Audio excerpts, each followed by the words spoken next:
12 मई 2015 की सुबह उत्तर प्रदेश के रामपुर जिले के देवगढ़ गांव के खेतों वाले इलाके में माहौल अभी भी ग्रामीण मध्य क्षेत्र की शांत और स्थिर सुंदरता से भरा हुआ था, लेकिन वो शांति एक भयानक खोज से टूटने वाली थी, जो एक ऐसे घिनौने अपराध का खुलासा करने वाली थी जो कई सालों से ठंडी जमीन के नीचे दफन था। रमेश कुमार, जो खेतों से सटे एक पुराने सुनसान बत्तख फार्म का नया मालिक था, उस संपत्ति के नवीनीकरण का काम शुरू कर रहा था, जिसे उसने लगभग 1 महीने पहले ही खरीदा था। ये बत्तख फार्म कई महीनों से वीरान पड़ा था। जंगली घास घनी उगाई थी और बतखों के पुराने जर्जर बाड़ों की कतारें काफी उजाड़ दिख रही थीं। पड़ोसियों के अनुसार पिछला मालिक पिछले साल के अंत में ये जमीन बहुत सस्ते में बेचकर दक्षिण में काम करने के लिए कहीं चला गया था। रमेश इस विशाल भूमि को फलों के बगीचे में बदलने और घर का पुनर्निर्माण करने की योजना बना रहा था। इसलिए उसने जमीन को समतल करने और पीछे के बगीचे को फिर से खोदने के लिए एक खुदाई मशीन किराए पर लेने का फैसला किया। जहां की मिट्टी बंजर थी और कई पुरानी नींव बची हुई थीं। पीले रंग की परिचित चेन वाली खुदाई मशीन ने किराए के ड्राइवर के नियंत्रण में सुबह सुबह अपना काम शुरू कर दिया। इंजन की गड़गड़ाहट पूरे खेत के कोने कोने में गूंज रही थी। तेज स्टील के फावड़े का पंजा सूखी बगीचे की मिट्टी में गहराई तक धंस गया, जिससे जंगली घास और कंकड़ पत्थर के साथ मिट्टी के बड़े बड़े ढेर पलट गए। रमेश बगल में खड़ा था, कमर पर हाथ रखे काम की प्रक्रिया देख रहा था और कभी कभी ड्राइवर को उन जगहों पर और गहरा खोदने का निर्देश दे रहा था जहां मिट्टी सख्त लग रही थी। उसने इस बगीचे को अच्छी तरह से सुधारने, एक नई शुरुआत की तैयारी के लिए पुराने बतख फार्म के सभी अवशेषों को हटाने की योजना बनाई थी। काम काफी सुचारू रूप से चल रहा था। खुदाई मशीन ने मुख्य घर के पास एक बड़े क्षेत्र को समतल कर दिया था। ड्राइवर ने मशीन को बगीचे के दूर के कोने की ओर ले जाना शुरू कर दिया, बतखों के पुराने टूटे फूटे बाड़ों के पास, जहां जंगली घास सिर से ऊपर तक उगी हुई थी। रमेश ने नई 4 दीवारी की नींव के लिए इस क्षेत्र में गहरी खुदाई करने का निर्देश दिया। विशाल फावड़े ने अपना काम जारी रखा, एक एक भारी फावड़ा मिट्टी खोदकर बगल में डाल रहा था। अचानक जब फावड़ा लगभग आधा मीटर की गहराई पर जमीन में धंसा तो ड्राइवर को एक असामान्य प्रतिरोध महसूस हुआ। फावड़ा किसी कठोर चीज से टकराया था, लेकिन वो चट्टान जैसा नहीं था। एक सूखी खड़खड़ाहट की आवाज आई और ड्राइवर ने सहज रूप से मशीन रोक दी। जांच करने के लिए फावड़े को थोड़ा ऊपर उठाया। रमेश ने मशीन को अचानक रोकते देखा और उत्सुकतावश पास आ गया। उसने लटकते हुए फावड़े के पंजे के अंदर देखा। गहरे भूरे रंग की मिट्टी, चट्टानों और सड़ी गली घास की जड़ों के बीच एक अजीब चीज थी। वो जूट की बोरी के कपड़े जैसा एक टुकड़ा था, वही नीले सफेद रंग की बोरी जो अक्सर कृषि उपज रखने के लिए इस्तेमाल की जाती है। लेकिन अब वो सड़ चुकी थी, उसका रंग उड़ गया था और वो गीली मिट्टी से ढकी हुई थी। जिस बात ने रमेश का ध्यान खींचा वो ये थी कि ये बोरी का कपड़ा अंदर किसी चीज को लपेटे हुए लग रहा था, जिससे एक अस्पष्ट आकार का ढेर बन गया था। ये क्या है? क्या पुराने लोगों ने कचरा दफनाया है? रमेश ने बड़बड़ाया, ये सोचते हुए कि शायद पिछले मालिक ने बगीचे में घरेलू कचरा या मरे हुए जानवरों के शव दफनाए होंगे। उसने ड्राइवर को फावड़ा नीचे करने का इशारा किया ताकि वो करीब से देख सके। जब भारी फावड़ा जमीन के पास नीचे आया तो रमेश सावधानी से आगे बढ़ा और सड़े हुए बोरी के कपड़े को कुरेदने के लिए एक सूखी टहनी का इस्तेमाल किया। फटा हुआ कपड़ा खुल गया और जो कुछ अंदर से निकला उसने रमेश को वहीं पर जड़ कर दिया। उसका पूरा शरीर ठंडा पड़ गया, चेहरे पर खून की एक बूंद भी नहीं बची। उस सड़ी हुई बोरी के अंदर कचरा या जानवर का शव नहीं था, वो इंसानी हड्डियां थीं। लगभग पूरा एक कंकाल भ्रूण की स्थिति में सिकुड़ा हुआ पड़ा था। हड्डियों के जोड़ मिट्टी के गहरे भूरे रंग में बदल गए थे, लेकिन एक इंसान का आकार पहचानने में कोई गलती नहीं हो सकती थी। एक भयानक सफेद खोपड़ी जिसकी गहरी आंखें आसमान की ओर घूर रही थीं। रमेश डर के मारे जोर से चीख पड़ा। कुछ कदम पीछे हट गया और लगभग गिरते गिरते बचा। केबिन में बैठा खुदाई मशीन का ड्राइवर भी ये दृश्य देख रहा था। उसका चेहरा डर से पीला पड़ गया था। दोनों आदमी एक पल के लिए अवाक खड़े रहे, अपनी आंखों पर विश्वास नहीं कर पा रहे थे। शुरुआती झटके के बाद रमेश अभी भी कांप रहा था, लेकिन उसने शांत होने की कोशिश की। वो जानता था कि ये मामला बहुत गंभीर है। ये कोई प्राचीन कब्र या किसी शहीद का कंकाल नहीं हो सकता जिसे ठीक से दफनाया गया हो। केवल जूट की बोरी में लपेटकर बगीचे में उथली जमीन में दफनाने का तरीका स्पष्ट रूप से दिखा रहा था कि ये एक हत्या का मामला था, एक क्रूर हत्या और शव को ठिकाने लगाने का मामला। रमेश के दिमाग में एक विचार कौन था, क्या और भी कंकाल हो सकते हैं? वो खुदाई मशीन के ड्राइवर की ओर मुड़ा। उसकी आवाज अभी भी कांप रही थी, लेकिन अब उसमें कुछ दृढ़ता थी। उसने ड्राइवर से उस जगह पर खुदाई बंद करने और मशीन को कुछ मीटर दूर ले जाकर धीरे धीरे और सावधानी से मिट्टी की एक एक परत खोदने को कहा। वो ये जांचना चाहता था कि क्या इस बगीचे में कोई और भयानक रहस्य दफन है। खुदाई मशीन का ड्राइवर भी बहुत डरा हुआ था, लेकिन स्थिति की गंभीरता को समझते हुए उसने रमेश के अनुरोध का पालन किया। उसने मशीन फिर से चालू की और फावड़े को पहली कब्र से लगभग 5 मीटर दूर एक स्थान पर ले गया। इस बार उसने बहुत धीरे धीरे काम किया, केवल सतह से मिट्टी की पतली परतें हटाने की हिम्मत की और लगातार अपनी आंखें गड़ाए देखता रहा। और रमेश का डर सच हो गया। कुछ ही फावड़े खोदने के बाद पिछली कब्र से भी कम गहराई पर फावड़ा एक बार फिर उसी तरह की बाधा से टकराया। ये भी एक सड़ी हुई जूट की बोरी में लिपटा हुआ एक ढेर था। इस बार खुदाई मशीन का उपयोग करने की कोई आवश्यकता नहीं थी। रमेश और ड्राइवर जल्दी से नीचे कूदे और अपने नंगे हाथों और पास में मिले कुछ कच्चे औजारों का उपयोग करके उन्होंने सावधानी से चारों ओर की मिट्टी हटाई और एक दूसरा कंकाल धीरे धीरे सामने आया। ये कंकाल भी बिना ताबूत के सिकुड़ी हुई स्थिति में दफनाया गया था। केवल एक जूट की बोरी में लापरवाही से लपेटा गया था, जो लगभग पूरी तरह से सड़ चुकी थी। इस दूसरे कंकाल के शरीर पर कपड़े भी सड़ चुके थे। केवल हड्डियों से चिपके कपड़े के टुकड़े बचे थे, जो ग्रामीण इलाकों में आमतौर पर देखे जाने वाले काम के कपड़े जैसे लग रहे थे। 2 कंकाल लापरवाही से दफनाए गए, लगभग एक ही स्थान पर, एक ही पुराने वीरान बतख फार्म के बगीचे में। इसमें कोई संदेह नहीं था, ये निश्चित रूप से एक विशेष रूप से गंभीर हत्या का घटनास्थल था। शायद कई लोगों की हत्या करके उनके शवों को उनके रहने या काम करने की जगह पर ही ठिकाने लगा दिया गया था। मामले की अत्यधिक गंभीरता को महसूस करते हुए, जो उसकी अपनी क्षमता से बहुत परे था, रमेश कुमार ने तुरंत खुदाई मशीन के ड्राइवर से काम पूरी तरह से रोकने के लिए कहा। उसने ड्राइवर को निर्देश दिया कि वो किसी भी चीज को न छुए और जिन 2 स्थानों पर कंकाल पाए गए थे, वहां घटना स्थल को यथासंभव सुरक्षित रखा जाए। फिर उसने कांपते हुए अपना मोबाइल फोन निकाला और रामपुर जिले की पुलिस की हॉटलाइन पर सीधे फोन करके इस भयानक खोज की पूरी जानकारी दी। देवगढ़ गांव में एक पुराने बतख फार्म में 2 मानव कंकालों की खोज की खबर को रामपुर जिला पुलिस ने तुरंत एक विश्वसनीय और विशेष रूप से गंभीर सूचना के रूप में पुष्टि की। घटस्थल पर बल भेजने का आदेश तुरंत जारी किया गया। रमेश के फोन कॉल के 30 मिनट से भी कम समय में रामपुर जिला पुलिस की पहली गाड़ियां, जिनमें जिला पुलिस के वरिष्ठ अधिकारी, आपराधिक पुलिस दस्ते के जांचकर्ता, फॉरेंसिक टीम और देवगढ़ गांव की पुलिस शामिल थी, उस वीरान बतख फार्म पर पहुंच गईं। पूरे बतख फार्म और आसपास के खेत के एक हिस्से को तुरंत सुरक्षा टेप से घेर लिया गया। घटना स्थल की सुरक्षा कड़ी कर दी गई और किसी भी जिज्ञासु नागरिक को पास आने की अनुमति नहीं दी गई।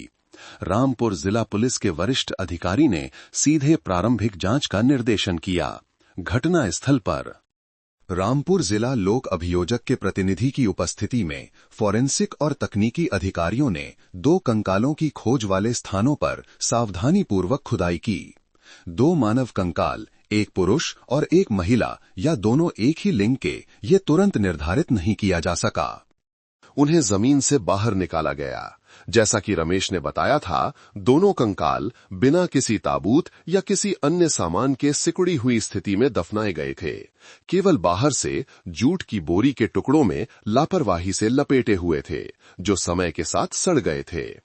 कंकालों के शरीर पर कपड़े भी लगभग पूरी तरह से सड़ चुके थे। केवल कुछ टुकड़े बचे थे, जिन्हें पहचानना मुश्किल था। ऐसा लग रहा था कि वे गहरे रंग के मोटे कपड़े थे, जैसे कि रोजमर्रा के काम के कपड़े। लापरवाही से दफनाने की स्थिति, सामान्य संस्कारों का पालन न करना और घर के बगीचे में गुप्त स्थान पर छिपाना, इन सब के आधार पर जांच एजेंसी ने एक प्रारंभिक निष्कर्ष निकाला जो लगभग निश्चित था। ये एक हत्या का मामला था। शव को ठिकाने लगाने के लिए दफनाया गया था। अपराधियों ने पीड़ितों की हत्या की और फिर अपराध को छिपाने के लिए शवों को इस बतख फार्म क्षेत्र में दफनाने के लिए ले आए। एक और महत्वपूर्ण सवाल ये था कि अपराध कब हुआ। कंकालों के सड़ने की डिग्री, हड्डियों की पूरी तरह से सूखी स्थिति, गहरे भूरे रंग में बदलना और बोरी के कपड़े और कपड़ों के सड़ने की स्थिति के आधार पर फॉरेंसिक विशेषज्ञों ने प्रारंभिक राय दी कि इन दोनों पीड़ितों की मृत्यु बहुत पहले हुई थी, शायद लगभग 4 से 5 साल पहले, यानी लगभग 2010 या 2011 के आसपास। ये एक हत्या का मामला था जो शाब्दिक रूप से आधी सदी तक दफन रहा। एक ही स्थान पर एक ही तरीके से दफनाए गए 2 कंकालों की एक साथ खोज ने एक विशेष रूप से गंभीर हत्या के मामले का खुलासा किया, जो शायद कई साल पहले हुई कई हत्याओं का मामला था। जांच का काम अब बहुत बड़ी चुनौतियों के साथ शुरू हुआ था। इतने सालों बाद दोनों पीड़ितों की पहचान करना, उस अपराधी को ढूंढना जिसने अपराध किया और भाग गया, और इस वीरान बतख फार्म की जमीन के नीचे छिपे पूरे भयानक सच को उजागर करना। देवगढ़ गांव के पुराने बतख फार्म में प्रारंभिक घटनास्थल की जांच समाप्त होने के बाद कई प्रारंभिक सुराग मिले, लेकिन कई साल पहले हुई एक गंभीर हत्या के मामले के बारे में कई सवाल भी खड़े हुए। रामपुर जिला पुलिस और उत्तर प्रदेश पुलिस की विशेष इकाइयों के लिए अगला तत्काल कार्य हाल ही में खोदे गए 2 कंकालों की पहचान करना था।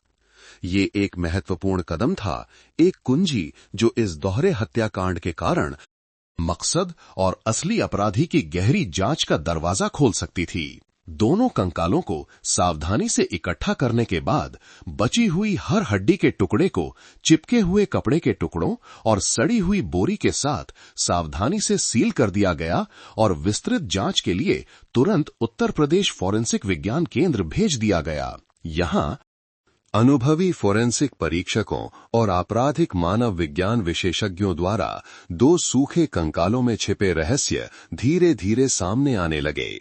पहला कंकाल जो शुरू में खुदाई मशीन के फावड़े में मिला था, उसे HC1 के रूप में चिन्हित किया गया था। दूसरा कंकाल जो लगभग 5 मीटर दूर एक उथली कब्र में मिला था, उसे HC2 के रूप में चिन्हित किया गया था। जांच समानांतर और बहुत सावधानी से की गई। पहला और सबसे महत्वपूर्ण जांच निष्कर्ष दोनों पीड़ितों के लिंग के बारे में था। महिलाओं में श्रोणि की हड्डी की चौड़ी और उथली आकृति, खोपड़ी की कम खुरदरी संरचना, अधिक गोल आंख के सॉकेट और लंबी हड्डियों पर कुछ अन्य विशेषताओं के आधार पर विशेषज्ञों ने निश्चित निष्कर्ष निकाला कि दोनों कंकाल HC1 और HC2 महिलाओं के थे। इस प्रकार ये 2 महिलाओं की हत्या का मामला था। इसके बाद मृत्यु के समय पीड़ितों की उम्र का निर्धारण किया गया। ये एक अधिक जटिल काम था, जिसके लिए कंकाल प्रणाली पर कई कारकों के समग्र विश्लेषण की आवश्यकता थी। कंकाल HC1 के लिए हड्डियों के जोड़ों, विशेष रूप से सैक्रोइलियाक जोड़ और प्यूबिक सिम्फिसिस के अस्थि भवन की डिग्री, दांतों की सतह के घिसाव की स्थिति और रीढ़ की हड्डी में शुरुआती अपक्षयी संकेतों के आधार पर परीक्षकों ने अनुमान लगाया कि पीड़ित एक वयस्क महिला थी जिसकी हत्या के समय उम्र लगभग 35 से 40 वर्ष के बीच थी। कंकाल HC2 के लिए हड्डी के जोड़ों के अपक्षयी संकेत जैसे कि रीढ़ की हड्डी में हड्डी के स्पर्श और दांतों के अधिक गंभीर घिसाव से पता चला कि पीड़ित काफी बड़ी उम्र की थी। दूसरे पीड़ित की अनुमानित आयु लगभग 50 से 55 वर्ष थी। सबसे महत्वपूर्ण जांच निष्कर्ष जो सीधे तौर पर दो महिलाओं की मौत का कारण बताता था, गर्दन की हड्डियों की सावधानी पूर्वक जांच से आया और दोनों कंकालों HC1 और HC2 में परीक्षकों ने एक सामान्य संकेत पाया, एक अत्यंत विशिष्ट चोट जिसका कानूनी महत्व बहुत बड़ा था। दोनों पीड़ितों की हायोइड हड्डी टूटी हुई थी। हायोइड हड्डी गर्दन में गहराई में स्थित एक छोटी घोड़े की नाल के आकार की हड्डी होती है, स्वर यंत्र के ऊपर। आसपास की मांसपेशियों और उपास्थि द्वारा काफी अच्छी तरह से संरक्षित होने के कारण सामान्य दुर्घटनाओं में हायोइड हड्डी बहुत कम टूटती है। हायोइड हड्डी का टूटना एक क्लासिक संकेत माना जाता है, जो गला घोंटने के मामले का एक मजबूत संकेतक है। चाहे वो हाथ से गला घोंटने से हो या रस्सी से, गर्दन के क्षेत्र पर एक मजबूत और केंद्रित बल के साथ इस निष्कर्ष ने लगभग निश्चित रूप से पुष्टि की कि दोनों महिलाओं की हत्या गला घोंटकर की गई थी। गला घोंटने के संकेत के अलावा युवा महिला के कंकाल HC1 पर परीक्षकों ने एक और चोट का संकेत पाया। बाएं निचले जबड़े की हड्डी में आंशिक रूप से टूटने का संकेत था। इस चोट में हड्डी के जुड़ने के बहुत कम संकेत थे, जिससे पता चलता है कि यह मृत्यु के बहुत करीब के समय में हुई थी। बहुत संभावना है कि पीड़ित HC1 पर अपराधी ने हमला किया था। गला घोंटने से पहले उसके चेहरे या जबड़े पर जोर से मारा गया था। ये संकेत बताता है कि पीड़ित को पूरी तरह से वश में करने से पहले एक संघर्ष हुआ होगा। बड़ी उम्र की महिला के कंकाल HC2 पर टूटी हुई हायोइड हड्डी की चोट के अलावा कोई अन्य बाहरी बल का संकेत नहीं मिला। अंत में मृत्यु के समय के बारे में नरम ऊतकों के पूर्ण अपघटन की डिग्री, हड्डियों की सूखी और रंग बदलने की स्थिति, बोरी के कपड़े और बचे हुए कपड़ों के सड़ने के आधार पर दफनाने के पर्यावरणीय परिस्थितियों यानी बगीचे की मिट्टी में एक निश्चित नमी के साथ तुलना करते हुए फोरेंसिक विशेषज्ञों ने मृत्यु के अनुमानित समय के बारे में एक वैज्ञानिक राय दी। जांच के परिणामों से पता चला कि दोनों पीड़ितों की मृत्यु कंकाल की खोज के समय से लगभग 5 साल पहले हुई थी, जिसमें कुछ महीनों की त्रुटि हो सकती है। इसका मतलब है कि यह दोहरा हत्याकांड बहुत संभवतः 2010 के आसपास हुआ था। विस्तृत फोरेंसिक जांच के परिणामों ने विशेष जांच दल को बहुत बहुमूल्य जानकारी प्रदान की। 2 पीड़ित महिलाएं थीं, एक लगभग 35 से 40 साल की, दूसरी लगभग 50 से 55 साल की। दोनों की हत्या गला घोंटकर की गई थी। ये घटना लगभग 5 साल पहले यानी 2010 में हुई थी। युवा महिला के चेहरे पर मरने से पहले हमला किए जाने के भी संकेत थे। इस जानकारी के साथ विशेष जांच दल को एक अत्यंत कठिन समस्या का सामना करना पड़ा। 5 साल के इतने लंबे समय के बाद दोनों पीड़ितों की सही पहचान कैसे की जाए, जब चेहरा और बाहरी पहचान की विशेषताएं पूरी तरह से गायब हो चुकी थीं, केवल सूखे कंकाल बचे थे। यह एक बड़ी चुनौती थी जिसके लिए धैर्य और एक वैज्ञानिक सावधानी पूर्वक कार्यप्रणाली की आवश्यकता थी। इस समय एकमात्र और सबसे व्यवहार्य जांच दिशा क्षेत्र में लापता व्यक्तियों की रिपोर्ट के सभी संग्रहित रिकॉर्डों को फिर से खंगालना था। रामपुर जिला पुलिस के वरिष्ठ अधीक्षक, जो सीधे तौर पर मामले का निर्देशन कर रहे थे, ने एक विशेष कार्यदल को रामपुर जिले और आसपास के जिलों और शहरों में साथ ही पड़ोसी राज्यों में 2009 से 2011 के अंत तक की अवधि में हुई महिला लापता व्यक्तियों की सभी रिपोर्टों की समीक्षा करने का आदेश दिया। यह एक बहुत बड़ा काम था जिसके लिए जांच अधिकारियों को कई साल पहले संग्रहित सैकड़ों, यहां तक कि हजारों पुरानी धूल भरी फाइलों को खोजना और पढ़ना पड़ा। कई दिनों की कड़ी मेहनत और जानकारी की सावधानी पूर्वक छानबीन के बाद कार्यदल के धैर्य का फल अंततः मिला। सैकड़ों सामान्य लापता मामलों के बीच, जैसे घर से भाग जाना, काम के लिए दूर जाना और संपर्क खो देना, दो विशेष रूप से रहस्यमय लापता होने के मामले सामने आए जो लगभग एक ही समय में 2010 में हुए थे। और इससे भी अधिक ध्यान देने योग्य बात यह है कि ये दोनों घटनाएं देवगढ़ गांव में ही हुई थीं, जहां दो कंकाल पाए गए थे। पहली फाइल में सुनीता देवी, जन्म 1972 यानी 2010 में 38 साल की, के लापता होने का मामला दर्ज था। सुनीता एक विधवा थी जिसके पति की जल्दी मृत्यु हो गई थी और वो अकेले अपने छोटे बेटे की परवरिश कर रही थी। परिवार उस समय छोटे बेटे और रिश्तेदारों की रिपोर्ट के अनुसार अप्रैल 2010 के अंत में एक दिन सुनीता ने कहा कि वो हमेशा की तरह धान के खेत में निराई करने जा रही हैं। लेकिन उसके बाद वो घर नहीं लौटी। परिवार और पड़ोसियों ने हर जगह खोजा, लेकिन कोई सुराग नहीं मिला। उस समय सुनीता का लापता होना काफी रहस्यमय माना जाता था। विभिन्न अफवाहें थीं, लेकिन कोई अंतिम निष्कर्ष नहीं निकला। सुनीता की उम्र 38 साल। कंकाल HC1 की अनुमानित उम्र 35 से 40 साल से पूरी तरह मेल खाती थी। दूसरी फाइल में कमलाबाई, जन्म 1959 यानी 2010 में 51 साल की, के लापता होने का मामला दर्ज था। कमला भी एक विधवा थी जो अपने पति की मृत्यु और बच्चों के शादी करके दूर बस जाने के बाद अकेले रहती थी। उसकी छोटी बहन की रिपोर्ट के अनुसार जून 2010 के मध्य में एक दिन, यानी सुनीता के लापता होने के लगभग 2 महीने बाद, कमला भी रहस्यमयी तरीके से गायब हो गई। उसने पड़ोसियों से कहा था कि वो धान के खेत देखने जा रही है, लेकिन उसके बाद किसी ने उसे नहीं देखा। परिवार ने भी खोजा, लेकिन कोई परिणाम नहीं निकला। कमला के लापता होने से भी स्थानीय लोगों में कुछ समय के लिए हलचल मची और फिर धीरे धीरे भुला दिया गया। कमला की उम्र 51 साल, कंकाल HC2 की अनुमानित उम्र 50 से 55 साल से भी पूरी तरह मेल खाती थी। लिंग, उम्र, लापता होने का समय 2010 और विशेष रूप से लापता होने का स्थान दोनों देवगढ़ गांव में का इन दो मामलों और हाल ही में खोजे गए 2 कंकालों के बीच का मेल इतना बड़ा था कि यह संयोग नहीं हो सकता था। विशेष जांच दल लगभग निश्चित था कि HC1 सुनीता देवी थी और HC2 कमलाबाई थी।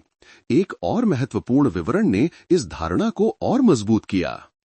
दोनों पीड़ितों सुनीता देवी और कमलाबाई, जैसा कि रिकॉर्ड में दर्ज है और रिश्तेदारों से पुष्टि की गई है, उस खेत के क्षेत्र में लापता हुई थी जो उस पुराने बतख फार्म के स्थान के बहुत करीब था जहां 2 कंकाल दफनाए गए थे। इससे पता चलता है कि बहुत संभावना है कि अपराधी ने अपराध करने के लिए या पीड़ितों को वहां फुसलाकर लाने और फिर उनकी हत्या करने के लिए बतख फार्म के सुनसान स्थान का फायदा उठाया था। हालांकि उच्चतम कानूनी वैधता के साथ एक अंतिम निष्कर्ष पर पहुंचने के लिए केवल रिकॉर्ड जानकारी के मेल पर भरोसा नहीं किया जा सकता था। विशेष जांच दल को दोनों पीड़ितों की पहचान की पुष्टि के लिए पूर्ण वैज्ञानिक प्रमाण की आवश्यकता थी। इस समय एकमात्र उपाय DNA जांच थी। पुलिस जांच एजेंसी ने तुरंत 2 लापता महिलाओं के शेष रिश्तेदारों से संपर्क किया और उनके साथ काम किया। सुनीता देवी के बेटे, जो अब बड़ा हो गया था, और कमलाबाई की छोटी बहन, दोनों को पुलिस स्टेशन बुलाया गया। जब उन्होंने 2 कंकालों की खोज और इस संभावना के बारे में सुना कि वे उनके रिश्तेदार हो सकते हैं जो 5 साल से लापता थे, वे दोनों बहुत हैरान और दुखी थे। लेकिन उन्होंने जांच एजेंसी के साथ उच्च स्तर का सहयोग भी व्यक्त किया, इस उम्मीद के साथ कि सच जल्द ही सामने आएगा। उन्होंने कपड़ों, सामानों के बारे में कुछ पहचान संबंधी जानकारी भी प्रदान की जो उनके रिश्तेदार लापता होने के दिन पहने या ले जा रहे होंगे। हालांकि वे जानते थे कि 5 साल तक जमीन में दबे रहने के बाद इन सबूतों का बरकरार रहना मुश्किल था। DNA जांच के लिए जांच एजेंसी ने सही प्रक्रिया के अनुसार सुनीता के बेटे और कमला की बहन से जैविक नमूने, रक्त के नमूने या मुंह के श्लेष्म के नमूने एकत्र किए। साथ ही फोरेंसिक परीक्षकों ने दोनों कंकालों HC1 और HC2 से हड्डी के नमूने, आमतौर पर जांघ की हड्डी या दांत, सावधानी पूर्वक एकत्र किए। इन सभी नमूनों को सील कर दिया गया, एक रिपोर्ट बनाई गई और तत्काल दिल्ली में गृह मंत्रालय के फोरेंसिक विज्ञान संस्थान के DNA जांच केंद्र में भेजा गया, जहां रक्त संबंध विश्लेषण और तुलना के लिए देश के शीर्ष विशेषज्ञों और आधुनिक उपकरणों की टीम है। DNA जांच के परिणामों की प्रतीक्षा के दिन विशेष जांच दल और दोनों पीड़ितों के परिवारों दोनों के लिए तनाव और प्रत्याशा में बीते, और फिर फोरेंसिक विज्ञान संस्थान से अंतिम जांच रिपोर्ट भी आ गई। माइटोकॉन्ड्रियल DNA और न्यूक्लियर DNA के तुलनात्मक विश्लेषण के परिणामों ने एक निर्विवाद पुष्टि की। कंकाल HC1 से हड्डी का नमूना सुनीता देवी के बेटे के DNA नमूने के साथ मात्र रक्त संबंध रखता था। कंकाल HC2 से हड्डी का नमूना कमलाबाई के छोटी बहन के DNA नमूने के साथ सगी बहन का रक्त संबंध रखता था। अब कोई संदेह नहीं था। कंकाल HC1 सुनीता देवी थी, कंकाल HC2 कमलाबाई थी, दो विधवा महिलाएं जो 5 साल पहले देवगढ़ गांव में रहस्यमय तरीके से लापता हो गई थीं। वास्तव में एक ही अपराधी द्वारा गला घोंटकर हत्या कर दी गई थी और उनके शवों को उसी बतख फार्म क्षेत्र के पास ठिकाने लगा दिया गया था। मामला अब एक अत्यंत महत्वपूर्ण हिस्से तक स्पष्ट हो गया था। दोनों पीड़ितों की पहचान हो चुकी थी। अब सभी जांच की सुइयां उस अपराधी को खोजने पर केंद्रित होंगी जिसने ये जघन्य अपराध किया था, और नंबर 1 संदिग्ध वो व्यक्ति जिसका 2 शवों को छिपाने के घटनास्थल से सबसे सीधा संबंध था, वो कोई और नहीं बल्कि उस बतख फार्म का पुराना मालिक था, जो 2014 के अंत में रहस्यमय तरीके से गायब हो गया था। उस रहस्यमय बतख फार्म के मालिक की तलाश शुरू हुई। फोरेंसिक विज्ञान संस्थान से DNA जांच के परिणामों ने अंतिम निर्विवाद वैज्ञानिक पुष्टि प्रदान की। देवगढ़ गांव के पुराने बतख फार्म में पाए गए 2 कंकाल सुनीता देवी 38 वर्ष और कमलाबाई 51 वर्ष के थे। 2 विधवा महिलाएं जो 5 साल पहले 2010 के मध्य में रहस्यमय तरीके से लापता हो गई थीं। दोनों पीड़ितों की पहचान का पता चलना एक अत्यंत महत्वपूर्ण प्रगति थी, जिसने आधिकारिक तौर पर सुराग खोजने के चरण को समाप्त कर दिया और उस अपराधी को खोजने का चरण शुरू किया जिसने ये जघन्य अपराध किया था।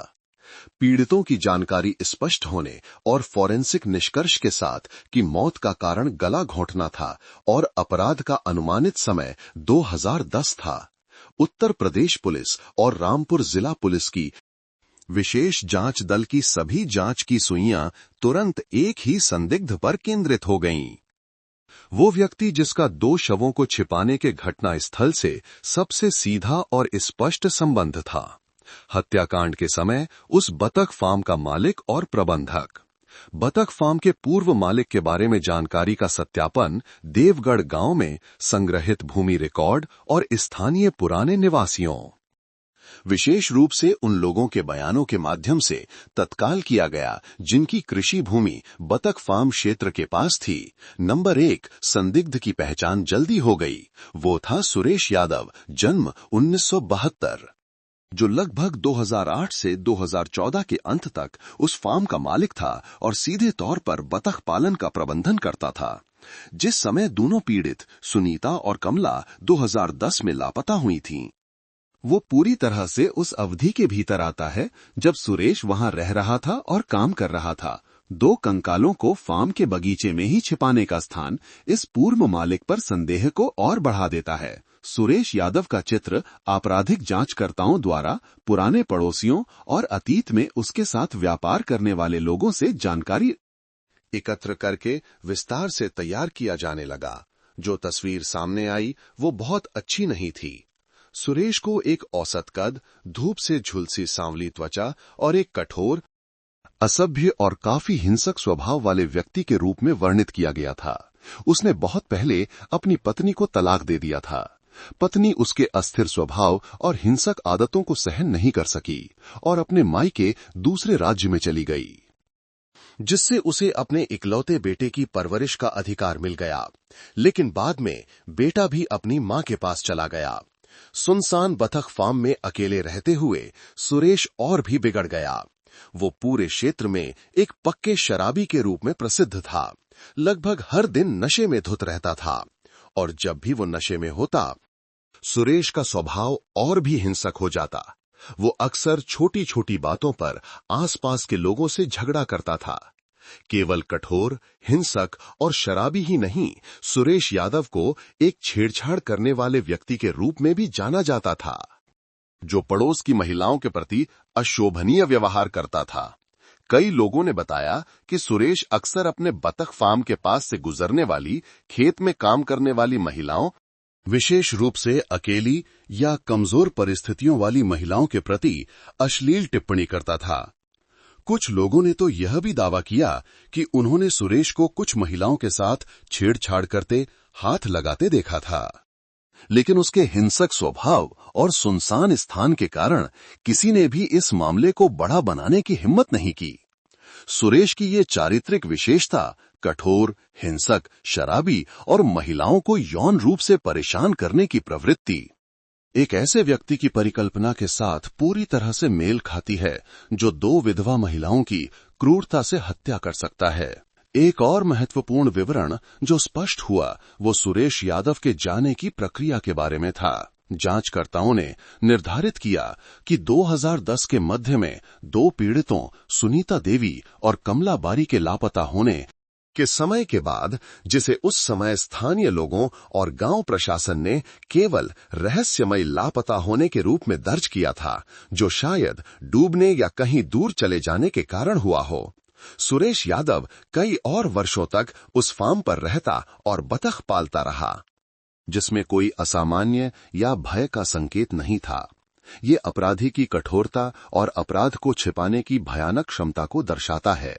हालांकि 2014 के अंत के आसपास, यानी रमेश कुमार द्वारा जमीन खरीदने से कुछ महीने पहले, सुरेश यादव ने एक काफी अचानक और समझ से बाहर का काम किया।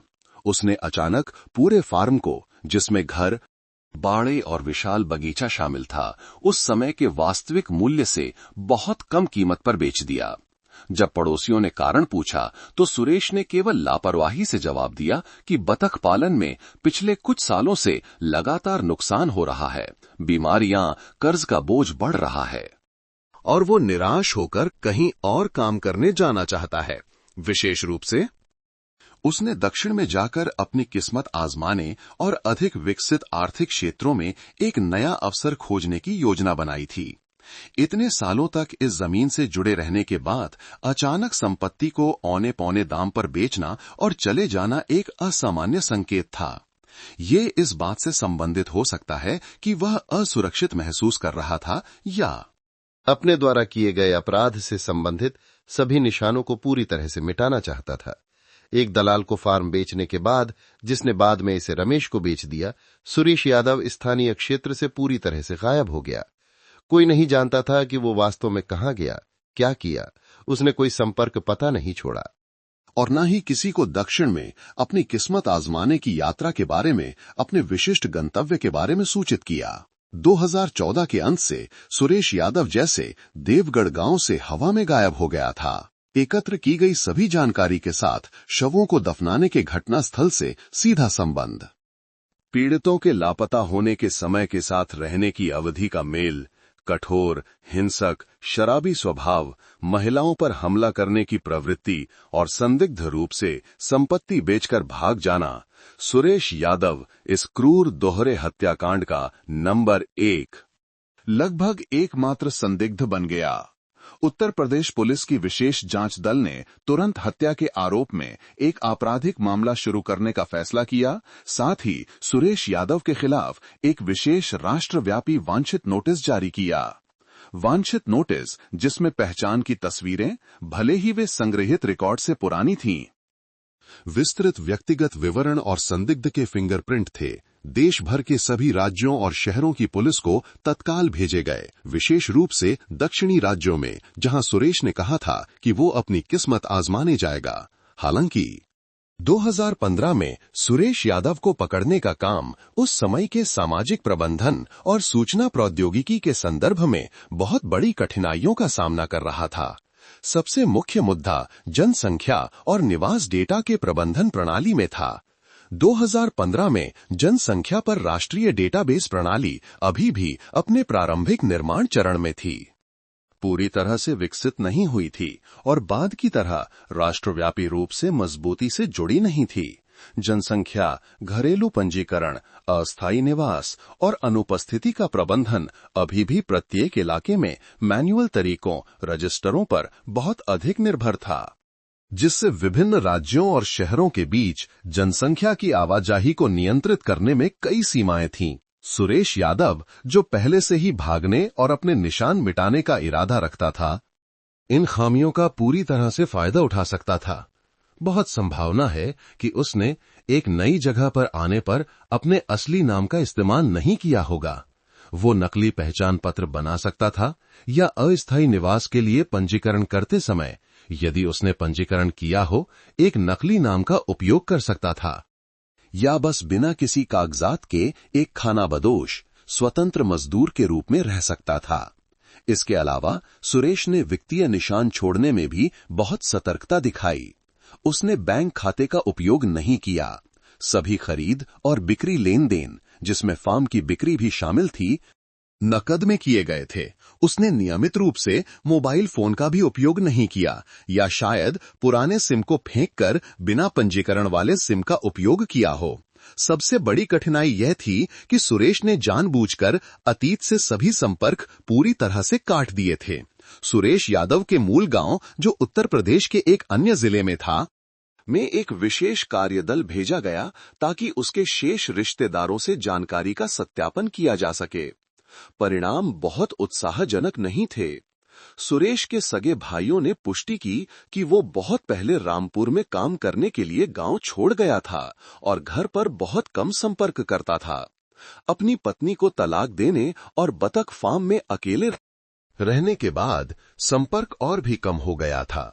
सुरेश द्वारा फार्म बेचने और ये कहने के बाद कि वो दक्षिण जा रहा है, उन्हें बिल्कुल कोई खबर नहीं मिली, न कोई फोन कॉल, न कोई पत्र।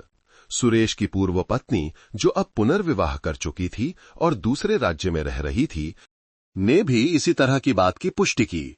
उसने कहा कि उसने बहुत पहले उस हिंसक पति से सभी संपर्क काट दिए थे और उसके वर्तमान ठिकाने के बारे में कुछ भी नहीं जानती थी।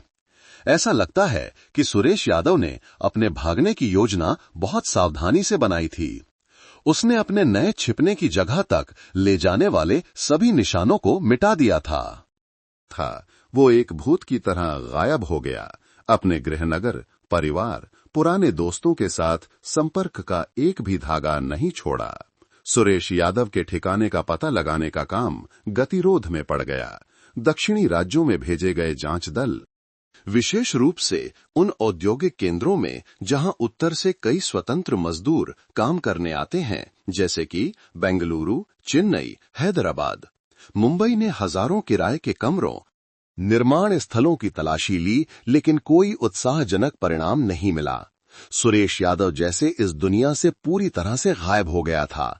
ये क्रूर दोहरा हत्याकांड, जो मुख्य संदिग्ध को खोजने के करीब लग रहा था, अब एक गतिरोध में जाने का खतरा था, क्योंकि अपराधी को पूछताछ और आरोप लगाने के लिए नहीं पाया जा सकता था। उस खून खराबे वाले बतख फार्म के मालिक के ठिकाने पर छाए रहस्य के पर्दे को तोड़ने के लिए दृढ़ता और नई जांच विधियों की आवश्यकता थी।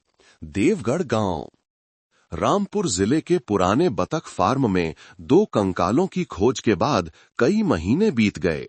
5 साल पहले हुआ ये भयानक दोहरा हत्याकांड पीड़ितों की पहचान और मुख्य संदिग्ध पुराने बतख फार्म के मालिक सुरेश यादव की पहचान के साथ कुछ हद तक स्पष्ट हो गया था। एक विशेष राष्ट्रव्यापी वांछित नोटिस जारी किया गया था। सुरेश की पहचान की तस्वीरें देश भर की सभी पुलिस इकाइयों को भेजी गई थीं। उत्तर प्रदेश पुलिस की विशेष जांच दल ने रामपुर जिला पुलिस के वरिष्ठ अधीक्षक के सीधे निर्देशन में अपराधी को पकड़ने के लिए अपनी पूरी ताकत झोंक दी। सबसे अनुभवी जांचकर्ताओं की टीमें हर जगह भेजी गईं, हर सुराग का पीछा करते हुए सबसे छोटे निशानों का भी। प्रारंभिक ध्यान दक्षिणी राज्यों और शहरों पर था, जहां सुरेश ने पड़ोसियों से संकेत दिया था कि वो 2014 के अंत में फार्म बेचने के बाद अपनी किस्मत आजमाने जाएगा। बड़े औद्योगिक क्षेत्र, जहां उत्तर से बड़ी संख्या में प्रवासी मजदूर काम करने आते हैं, जैसे कि बेंगलुरु, चेन्नई, हैदराबाद, मुंबई। सभी की जांचकर्ताओं द्वारा सावधानी पूर्वक तलाशी ली गई। उन्होंने नौकरी खोजने वाले मजदूरों, छोटे व्यापारियों का वेश धारण किया और मजदूरों के किराए के कमरों, सस्ते कैफे, निर्माण स्थलों पर गए। उत्तर प्रदेश के एक व्यक्ति के बारे में जानकारी पूछी, जिसकी पहचान सुरेश यादव से मिलती जुलती थी और जो 2014 के अंत या 2015 की शुरुआत के आसपास आया था। खोज का काम बेहद कठिन था और ऐसा लग रहा था जैसे भूसे के ढेर में सुई ढूंढना। हजारों किराए के कमरों की जांच की गई, सैकड़ों लोगों से गुप्त रूप से संपर्क किया गया, पूछताछ की गई, लेकिन उन सभी प्रयासों से कोई उत्साहजनक परिणाम नहीं निकला। किसी ने भी वांछित नोटिस की तस्वीर वाले व्यक्ति को नहीं पहचाना। कोई निशान नहीं मिला जिससे ये पता चले कि सुरेश यादव कभी इन क्षेत्रों में आया था या अस्थायी निवास के लिए पंजीकृत हुआ था। 2015 में जनसंख्या प्रबंधन और व्यक्तिगत जानकारी प्रणाली की सीमाओं ने भगोड़े संदिग्धों को खोजने के काम को और भी कठिन बना दिया, विशेष रूप से सुरेश जैसे किसी व्यक्ति के लिए जिसने जानबूझकर अपना नाम बदल लिया था और संपर्क काट दिया था। विशेष जांच दल गतिरोध में पड़ गया। अपराधी सुरेश यादव जैसे इस दुनिया से पूरी तरह से गायब हो गया था। रामपुर छोड़ने के बाद कोई निशान नहीं छोड़ा। शीर्ष अधिकारियों का दबाव, दो पीड़ितों के परिवारों की उम्मीदें और स्थानीय जनता की बेचैनी आपराधिक जांचकर्ताओं के कंधों पर भारी पड़ रही थी। मुख्य संदिग्ध के ठिकाने का पता न लगा पाने के कारण मामले को अस्थायी रूप से बंद करने का खतरा था। उस कठिन परिस्थिति में विशेष जांच दल की एक तनावपूर्ण मामले के विश्लेषण की बैठक में रामपुर जिला पुलिस के वरिष्ठ अधीक्षक, जिन्होंने शुरू से ही मामले का सीधे निर्देशन किया था, ने एक साहसिक निर्णय लिया। दृष्टिकोण को बदलते हुए दक्षिण में जाकर अपनी किस्मत आजमाने की एक अनिश्चित बात के आधार पर दूर अपरिचित क्षेत्रों में सुरेश को ढूंढने की कोशिश जारी रखने के बजाय उन्होंने वहीं वापस जाने का फैसला किया जहां अपराध शुरू हुआ था। देवगढ़ गांव, रामपुर जिले में वापस जाकर सुरेश के अतीत, उसकी आदतों और विशेष रूप से उसके पुराने संबंधों के बारे में गहराई से जानने का फैसला किया। इससे पहले कि वो भाग गया, वरिष्ठ अधीक्षक ने विश्लेषण किया कि सुरेश यादव एक ऐसा व्यक्ति था जिसने स्थानीय क्षेत्र में कई साल बिताए थे। उसकी कुछ पुरानी आदतें थीं, कुछ सामाजिक संबंध थे। भले ही उसने संपर्क काटने की कोशिश की हो, अतीत को पूरी तरह से मिटाया नहीं जा सकता। शायद उन पुराने संबंधों में, उसकी पिछली जीवन शैली की आदतों में रामपुर छोड़ने के बाद वो कहां गया हो सकता है, इसके बारे में एक महत्वपूर्ण सुराग छिपा हो। एक विशेष विवरण जिस पर विशेष जांच दल ने ध्यान केंद्रित किया, वो सुरेश यादव की भारी शराब की लत थी। वो एक पक्के शराबी के रूप में प्रसिद्ध था, लगभग हर दिन नशे में धुत रहता था। और शराबियों के अक्सर बहुत खास शराबी दोस्त होते हैं। वे अक्सर परिचित बार में इकट्ठा होते हैं और जाम पर जाम टकराते समय जब वे थोड़े नशे में होते हैं तो लोग अक्सर अपने अंतरतम विचारों, भविष्य की योजनाओं और यहां तक कि उन रहस्यों को भी प्रकट कर देते हैं जिन्हें वे होश में रहते हुए कहने की हिम्मत नहीं करते। क्या सुरेश यादव ने भागने से पहले किसी नशे की हालत में अपने किसी करीबी शराबी दोस्त को अपनी असली योजना के बारे में कुछ बताया था? ये नई जांच दिशा हालांकि कमजोर लग रही थी। इस समय एकमात्र उम्मीद की किरण थी एक और जांच दल, जिसमें स्थानीय स्थिति को समझने और संचार में कुशल अनुभवी अधिकारी शामिल थे, को देवगढ़ गांव वापस जाने का आदेश दिया गया। इस बार उनका काम भौतिक साक्ष्य खोजना नहीं था, बल्कि उन लोगों की यादों में गहराई से उतरना था जो सुरेश यादव को जानते थे। विशेष रूप से वे जो उसके शराबी साथी हुआ करते थे। इस काम के लिए अत्यधिक धैर्य और चतुराई की आवश्यकता थी। जांचकर्ता पुलिस जांचकर्ताओं के रूप में खुले तौर पर सामने नहीं आ सकते थे, क्योंकि इससे संबंधित लोग डर सकते थे और जानकारी देने से हिचकिचा सकते थे। उन्हें एक बार फिर वेश बदलना पड़ा। कुछ ने दूसरे स्थानों से नौकरी खोजने आए स्वतंत्र मजदूरों की भूमिका निभाई। वे पानी की दुकानों, सस्ते बियर बारों में घुल मिल गए, जहां गांव के पुरुष अक्सर काम के बाद इकट्ठा होते थे। कुछ ने कृषि उपज खरीदने आए व्यापारियों का नाटक किया। बड़े किसानों उन लोगों से संपर्क किया जो अतीत में सुरेश के बारे में अच्छी तरह से जानते होंगे। उन्होंने धैर्यपूर्वक हर गपशप, पुराने बतख फार्म के मालिक के बारे में हर चर्चा सुनी। उन्होंने चतुराई से सुरेश, उसके जीवन, उसके दोस्तों के बारे में बात छेड़ी। धीरे धीरे कई दिनों की पूछताछ के बाद जांचकर्ताओं ने सुरेश यादव के पिछले शराबी दुनिया की एक तस्वीर का पुनर्निर्माण किया। वो गांव में कुछ छोटी शराब की दुकानों का नियमित ग्राहक था। अक्सर अकेले बैठता था या कुछ अन्य पुरुषों के समूहों के साथ इकट्ठा होता था, जिनकी परिस्थितियां समान थीं, शारीरिक श्रम करते थे, शराब पसंद करते थे और जिनका जीवन कुछ हद तक अस्त व्यस्त था। उन पुराने शराबी दोस्तों में एक नाम कई बार उल्लेख किया गया, जगदीश। सुरेश की उम्र का एक आदमी जो पड़ोसी गांव में रहता था, लेकिन पहले वो अक्सर देवगढ़ में मजदूरी करने आता था और सुरेश का बहुत करीबी शराबी दोस्त था। वे दोनों अक्सर सुरेश के बतख फार्म पर या सड़क किनारे की दुकानों पर एक साथ शराब पीते थे। उनके रिश्ते को बहुत करीबी माना जाता था। वे अक्सर जीवन में हर दुख सुख साझा करते थे। जगदीश तुरंत जांच दल का मुख्य लक्ष्य बन गया। जगदीश से संपर्क करना भी आसान नहीं था। वो काफी सतर्क व्यक्ति था और उसे दुनियादार भी माना जाता था। जांचकर्ताओं को कुछ दिन घुलने मिलने, विश्वास बनाने में लगे। कठिन मजदूरी करने वाले हमवतन की आड़ में उन्होंने जगदीश को अपने अभिनय के अनुसार थकाऊ काम के घंटों के बाद कुछ जाम पीने और दिल की बात करने के लिए आमंत्रित किया। उन शराब की महफिलों के दौरान जांचकर्ताओं ने चतुराई से सुरेश यादव, उसके पिछले जीवन और उसके अचानक चले जाने के कारण के बारे में बात छेड़ी। शुरू में जगदीश काफी सतर्क लग रहा था, केवल सामान्य बातें कह रहा था कि सुरेश को व्यापार में नुकसान हुआ, इसलिए वो एक नया जीवन खोजने के लिए चला गया और कि उसने बहुत लंबे समय से सुरेश से कोई संपर्क नहीं किया है। वो अपने लापता दोस्त के बारे में ज्यादा बात नहीं करना चाहता था। जगदीश की हिचकिचाहट को देखते हुए जांचकर्ताओं ने एक मजबूत मनोवैज्ञानिक उपाय का उपयोग करने का फैसला किया।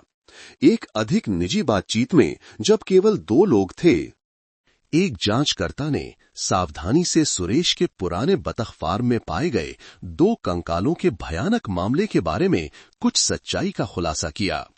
जांचकर्ता ने जोर देकर कहा कि ये अब व्यापार में नुकसान या बस चले जाने का मामला नहीं है, बल्कि एक विशेष रूप से गंभीर हत्या का मामला है, जिसमें 2 निर्दोष महिलाओं की बेरहमी से हत्या कर दी गई थी। उन्होंने कहा कि सुरेश यादव को ढूंढना अब केवल पुलिस का काम नहीं है, बल्कि मृतकों के लिए न्याय की मांग करने की जिम्मेदारी भी है और अपराधी से संबंधित जानकारी छिपाने वाला कोई भी व्यक्ति कानूनी रूप से फंस सकता है। इन सीधी बातों ने जो जगदीश की अंतरात्मा और फंसने के डर दोनों पर चोट करती थीं, अपना असर दिखाया। उस अनुभवी आदमी का चेहरा अचानक विचारशील हो गया। उसने हुक्के का एक गहरा कश लिया, धुएं का गुबार छोड़ा और फिर काफी देर तक सोच में डूबा रहा। ऐसा लग रहा था कि वो अपनी धुंधली यादों के खजाने में खोज रहा है, अपने पुराने दोस्त के साथ कई साल पहले की नशे की महफिलों को याद करने की कोशिश कर रहा है। और फिर जैसे उसे कुछ महत्वपूर्ण याद आया हो, जगदीश ने अपना सिर उठाया। उसकी आंखें सिकुड़ गईं। उसने एक विवरण, एक कहानी बताना शुरू किया जो बहुत पहले की एक नशे की महफिल की एक आकस्मिक बात लग रही थी, शायद सुरेश द्वारा बतख फार्म बेचने से कुछ समय पहले की। जगदीश ने बताया कि उस दिन उन दोनों ने सुरेश के बतख फार्म पर बहुत शराब पी थी, नशे में धुत। सुरेश यादव अचानक असामान्य रूप से शेखी बघारने लगा उसने अपनी छाती पीटी, अपने भविष्य की योजनाओं के बारे में डींगे मारी। जब जगदीश ने मजाक में पूछा कि अगर वो भविष्य में दिवालिया हो गया या किसी मुसीबत में पड़ गया और भागना पड़ा तो सुरेश कहां भागेगा, सुरेश यादव जोर से हंसा। उसकी आवाज रहस्य और आत्मविश्वास से भरी थी। उसने कहा कि वो इतना बेवकूफ नहीं है कि दक्षिण के भीड़ भाड़ वाले जटिल औद्योगिक क्षेत्रों में घुस जाए, जैसा कि दूसरे लोग करते हैं। वो जगह नौकरी खोजने के लिए आसान है, लेकिन पुलिस द्वारा पाया जाना भी बहुत आसान है। उसने कहा कि अगर उसे वास्तव में गायब होना पड़ा तो वो एक पूरी तरह से अलग रास्ता चुनेगा। वो पश्चिमी घाट जाएगा। वो अपने बचे हुए थोड़े से पैसे का उपयोग एक बहुत ही सुनसान, बहुत ही एकांत पहाड़ी खरीदने के लिए करेगा, जहां बिजली पानी नहीं है, कोई आता जाता नहीं है।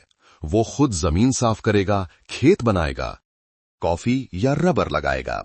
उसने कहा कि वहां का जीवन कठिन और कष्टदायक होगा, लेकिन बहुत स्वतंत्र होगा। कोई प्रबंधन नहीं, कोई ताक झांक नहीं। वो आत्मनिर्भर हो सकता है और कृषि उपज से कुछ अतिरिक्त पैसे भी कमा सकता है। और सबसे महत्वपूर्ण बात, उसने दृढ़ता से कहा कि एक बार जब वो उन विशाल एकांत कॉफी की पहाड़ियों में छिप जाएगा तो कोई भी उसे नहीं ढूंढ पाएगा। जगदीश द्वारा सुरेश यादव की नशे की हालत में कही गई बात का वर्णन जांचकर्ताओं के लिए एक बिजली के झटके जैसा था। पश्चिमी घाट, कॉफी के खेत, एक पूरी तरह से अप्रत्याशित दिशा। औद्योगिक क्षेत्रों में दक्षिण जाकर अपनी किस्मत आजमाने की प्रारंभिक धारणा से पूरी तरह से अलग, लेकिन ये एक अपराधी के मनोविज्ञान के साथ बहुत तार्किक और सुसंगत था, जो पूरी तरह से छिपना चाहता था, अतीत और कानून की पकड़ से पूरी तरह से कटना चाहता था। नशे में कही गई बातें कभी कभी सबसे सच्ची होती हैं, जो अंतरतम इरादों को प्रकट करती हैं। ये बहुमूल्य जानकारी तुरंत जांच दल द्वारा विशेष जांच दल को तत्काल रिपोर्ट की गई। रामपुर जिला पुलिस के वरिष्ठ अधीक्षक और विशेष जांच दल के प्रमुख सदस्य खुशी और उम्मीद से भर गए। कई महीनों की जांच के बाद जो गतिरोध में लग रही थी, उन्होंने अंततः एक ठोस सुराग, एक नई आशाजनक दिशा पाई। एक नया आदेश तुरंत जारी किया गया। दक्षिणी राज्यों में सुरेश यादव की खोज के सभी अभियान अस्थायी रूप से रोक दिए गए। सभी सर्वश्रेष्ठ बलों को पश्चिमी घाट क्षेत्र में जांच को पुनर्निर्देशित करने पर केंद्रित किया जाएगा। ध्यान उन राज्यों पर होगा जहां कॉफी और रबर के बागान बड़े हैं और कई एकांत पहाड़ी क्षेत्र है जहां उत्तर से स्वतंत्र प्रवासी रह सकते हैं, जैसे कि कर्नाटक और केरल। खून खराबे वाले बतख फार्म के मालिक सुरेश यादव की तलाश एक बार फिर एक नई दिशा के साथ शुरू हुई, जो चुनौतियों से भरी थी, लेकिन इस उम्मीद से भी भरी थी कि अपराधी जल्द ही न्याय के कटघरे में होगा। सुरेश यादव के पुराने शराबी दोस्त जगदीश से मिली अप्रत्याशित लेकिन मूल्यवान जानकारी कि वो औद्योगिक क्षेत्रों में नौकरी खोजने के लिए दक्षिण जाने के बजाय पश्चिमी घाट में खेत बनाने के लिए भाग गया हो सकता है, ने उत्तर प्रदेश पुलिस के विशेष जांच दल के लिए एक पूरी तरह से नई और आशाजनक दिशा खोल दी। दक्षिणी राज्यों में कई महीनों की व्यर्थ खोज के बाद अंततः उनके पास एक अधिक विशिष्ट लक्ष्य था, भले ही वो अभी भी बहुत अस्पष्ट और चुनौतियों से भरा था। पश्चिमी घाट विशाल है, इलाका दुर्गम है और आबादी जटिल है, जिसमें हर जगह से कई स्वतंत्र प्रवासी आते हैं। एक ऐसे व्यक्ति को ढूंढना जो जानबूझकर अपना नाम बदलकर विशाल पहाड़ों और जंगलों के बीच छिपा हो, भूसे के ढेर में सुई ढूंढने जैसा था।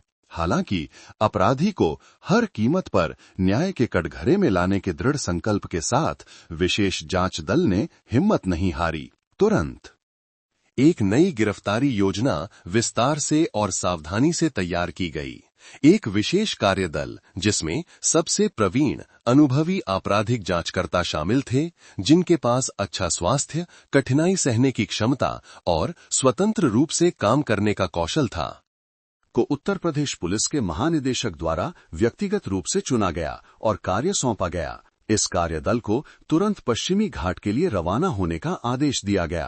पहला गंतव्य कर्नाटक राज्य के रूप में निर्धारित किया गया था, जो पश्चिमी घाट के सबसे बड़े कॉफी और रबर उत्पादक राज्यों में से एक है। जहां जटिल पहाड़ी इलाके कई एकांत क्षेत्र हैं और ये एक ऐसा क्षेत्र भी है जहां उत्तर प्रदेश सहित उत्तरी राज्यों से कई लोग कई वर्षों से नई आर्थिक गतिविधियों के लिए प्रवास कर चुके हैं। इस बात की बहुत अधिक संभावना थी कि सुरेश यादव, जो उत्तर प्रदेश के एक ग्रामीण इलाके से था, ने कर्नाटक को अपने छिपने की जगह के रूप में चुना होगा। अगस्त 2015 की शुरुआत में उत्तर प्रदेश पुलिस का विशेष कार्यदल वांछित नोटिस, सुरेश यादव के बारे में विस्तृत फाइल और एक दृढ़ संकल्प के साथ चिकमंगलूर शहर, कर्नाटक राज्य में पहुंचा। उन्होंने सबसे पहले जो काम किया वो था अपनी कार्य योजना की रिपोर्ट करना और कर्नाटक पुलिस के महानिदेशक से सहयोग का अनुरोध करना। उत्तर प्रदेश में हुए दोहरे हत्याकांड की विशेष गंभीरता और वांछित संदिग्ध सुरेश यादव के खतरे को महसूस करते हुए कर्नाटक पुलिस ने उच्च स्तर के सहयोग की भावना दिखाई। एक संयुक्त अभियान समन्वय समिति तुरंत स्थापित की गई, जिसने कर्नाटक पुलिस की सबसे एलीट इकाइयों को जुटाया, विशेष रूप से आपराधिक पुलिस बल, वांछित अपराधी पकड़ने वाली टीम और उन जिलों की पुलिस जहां संदिग्ध के छिपे होने का संदेह था, ताकि उत्तर प्रदेश पुलिस के कार्यदल को अधिकतम सहायता प्रदान की जा सके। सूचना की समीक्षा और छानबीन का काम बड़े पैमाने पर शुरू किया गया, लेकिन सांप को बिना छेड़े घास काटने के लिए पूर्ण गोपनीयता सुनिश्चित करनी पड़ी। स्थानीय पुलिस बल ने उत्तर प्रदेश से आए कार्यदल के साथ मिलकर प्रमुख जिलों, विशेष रूप से उन क्षेत्रों में जहां कई एकांत कॉफी और रबर के बागान हैं और जहां स्वतंत्र प्रवासियों की बड़ी संख्या है, में सभी अस्थायी निवास पंजीकरणों की फिर से समीक्षा की। उन्होंने उन पुरुषों की तलाश पर ध्यान केंद्रित किया जिनकी उम्र सुरेश यादव के बराबर थी, लगभग 40 से अधिक, उत्तरी मूल के, विशेष रूप से उत्तर प्रदेश या पड़ोसी राज्यों से, जो 2010 के अंत से 2015 की शुरुआत के बीच स्थानीय क्षेत्र में रहने आए थे, जिस समय सुरेश ने बतख फार्म बेचा और भाग गया, और जो अकेले रहते थे या जिनका इतिहास अस्पष्ट था। हालांकि जैसा कि शुरू में अनुमान लगाया गया था, प्रशासनिक रिकॉर्ड की समीक्षा से बहुत उत्साहजनक परिणाम नहीं मिले।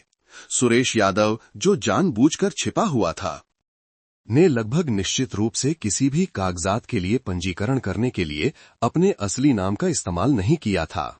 वो एक नकली नाम के तहत रह रहा हो सकता है, या बस अस्थायी निवास के लिए पंजीकरण किए बिना इधर उधर मजदूरी कर रहा हो सकता है। ये देखते हुए कि प्रशासनिक समीक्षा का तरीका अप्रभावी था, संयुक्त समन्वय समिति ने फील्ड जांच के दृष्टिकोण पर स्विच करने का फैसला किया, एक ऐसा दृष्टिकोण जिसके लिए धैर्य, चतुराई और बहुत अधिक कठिनाई सहने की क्षमता की आवश्यकता थी। उत्तर प्रदेश पुलिस का कार्यदल स्थानीय पुलिस के मार्गदर्शन और सुरक्षा के साथ विभिन्न दिशाओं में फैल गया, उन जिलों पर ध्यान केंद्रित करते हुए जहां जटिल इलाके, कई पहाड़ी क्षेत्र और एकांत खेत थे, जहां एक वांछित भगोड़ा आसानी से छिप सकता था। उजागर होने से बचने और सबसे स्वाभाविक तरीके से जानकारी एकत्र करने के लिए उत्तर प्रदेश के जांचकर्ताओं को कई भूमिकाएं निभानी पड़ी। कुछ ने मैदानी इलाकों से कॉफी और रबर खरीदने आए व्यापारियों का नाटक किया, कृषि उपज संग्रह बिंदुओं, सड़क किनारे के कैफे, उन जगहों पर गए जहां खेत के किसान अक्सर जानकारी इकट्ठा करने के लिए इकट्ठा होते थे। कुछ ने उत्तरी क्षेत्रों से बागानों, खेतों में मौसमी काम खोजने आए स्वतंत्र मजदूरों की भूमिका निभाई, सीधे खेत मजदूरों के जीवन में घुल मिलकर सुराग खोजने के लिए। काम बेहद कठिन था। उन्हें खतरनाक पहाड़ी सड़कों, अचानक जंगल की बारिश के बाद कीचड़ भरी कच्ची सड़कों से लगातार यात्रा करनी पड़ती थी। उन्हें अस्थायी रूप से खाना पीना पड़ता था। कठोर जलवायु, बीमारियों और अपरिचित भूमि में संभावित खतरों का सामना करना पड़ता था। दिन ब दिन जांचकर्ता धैर्यपूर्वक घुर मिलते रहे, पूछताछ करते रहे, सैकड़ों स्थानीय लोगों से संपर्क करते रहे, गांव के बुजुर्गों से लेकर साधारण मजदूरों तक। उन्होंने आकस्मिक चतुराई भरे सवाल पूछे, जो कुछ साल पहले यहां रहने आए उत्तरी मूल के अजनबी पुरुषों के बारे में थे। सुरेश यादव की सामान्य पहचान विशेषताओं का वर्णन करते हुए सबसे छोटे मेल को भी खोजने की कोशिश करते रहे। कर्नाटक के कई अलग अलग जिलों में हफ्तों की अथक खोज के बाद भी कोई सफलता नहीं मिलने पर कार्यदल थोड़ा निराश महसूस करने लगा। सुरेश यादव जैसे पश्चिमी घाट के विशाल पहाड़ों और जंगलों के बीच पूरी तरह से गायब हो गया था। लेकिन ठीक उसी समय एक महत्वपूर्ण जानकारी, हालांकि अभी भी काफी अस्पष्ट, उस जांच दल से आई जो चिकमंगलूर जिले में काम कर रहा था, जो एक दूरस्थ सीमावर्ती जिला है जहां कॉफी और रबर के बागान बहुत बड़े हैं। इलाका दुर्गम है और आबादी काफी विरल है। एक जांचकर्ता ने, जो खेत की जमीन खरीदने वाले की भूमिका निभा रहा था, एक एकांत गांव में एक स्थानीय बुजुर्ग से संपर्क किया। जब उत्तरी क्षेत्रों से यहां आकर बसने वाले लोगों के बारे में पूछा गया, तो बुजुर्ग ने कुछ देर सोचने के बाद एक अजनबी आदमी के बारे में बताया। ये व्यक्ति लगभग 5 साल पहले इस क्षेत्र में आया था। ये स्पष्ट नहीं था कि वो कहां से आया था। उसने पैसे देकर आवासीय क्षेत्र से काफी दूर एक छोटी पहाड़ी खरीदी थी, खुद जमीन साफ की, एक अस्थायी झोपड़ी बनाई और कॉफी के साथ साथ रबर लगाना शुरू किया। ये आदमी बहुत एकांत प्रिय रहता था, लगभग कभी भी गांव में घूमने या किसी से संपर्क नहीं आता था, सिवाय जब उसे उर्वरक आपूर्ति खरीदने या अपनी उपज बेचने की आवश्यकता होती थी। उसने अपना नाम हुंग बताया, लेकिन कोई भी उसकी असली पहचान नहीं जानता था। बुजुर्ग को केवल यह याद था कि वो एक मजबूत उत्तरी लहजे में बात करता था, जो उत्तर प्रदेश या हरियाणा के किसी व्यक्ति की तरह लगता था, और वो काफी कठोर और चुपचाप दिखता था। इस रहस्यमय हुंग नामक व्यक्ति के बारे में जानकारी ने तुरंत कार्यदल का विशेष ध्यान आकर्षित किया। भले ही नाम नकली था, लेकिन अन्य विवरण, जैसे कि लगभग 5 साल पहले आने का समय, जो सुरेश के भागने के समय से मेल खाता था, उत्तरी मूल, उत्तरी लहजा, एकांत जीवन शैली, एक एकांत पहाड़ी पर अकेले रहना, सभी एक वांछित भगोड़े जैसे सुरेश यादव की विशेषताओं और मनोविज्ञान के साथ बहुत मेल खाते थे। कार्यदल ने तुरंत इस जानकारी की रिपोर्ट संयुक्त समन्वय समिति को दी और इस हुंग नामक संदिग्ध की जांच पर ध्यान केंद्रित करने का प्रस्ताव रखा। संदिग्ध से संपर्क करने और उसकी पहचान सत्यापित करने की योजना गुप्त रूप से और बहुत सावधानी से लागू की गई। जांचकर्ता खुले तौर पर सामने नहीं आ सकते थे, क्योंकि उन्हें डर था कि संदिग्ध फिर से गहरे जंगल में या सीमा पार भाग जाएगा। उन्होंने तकनीकी निगरानी और दूर से घात लगाने के निगवी उपायों का उपयोग करने का फैसला किया। एक और जांच दल, जिसे जंगल के इलाके में निगरानी और घात लगाने का अनुभव था, को गुप्त रूप से उस पहाड़ी क्षेत्र में भेजा गया जहां हुंग रह रहा था। उन्होंने आसपास की पहाड़ियों पर छिपे हुए स्थान ढूंढे, दूरबीन और लंबी दूरी के अवलोकन उपकरणों का उपयोग करके दिन रात संदिग्ध की हर हरकत पर नजर रखी। कई दिनों की घात लगाकर निगरानी के बाद जांचकर्ताओं ने हुंग नामक व्यक्ति की पहली तस्वीरें दर्ज कीं।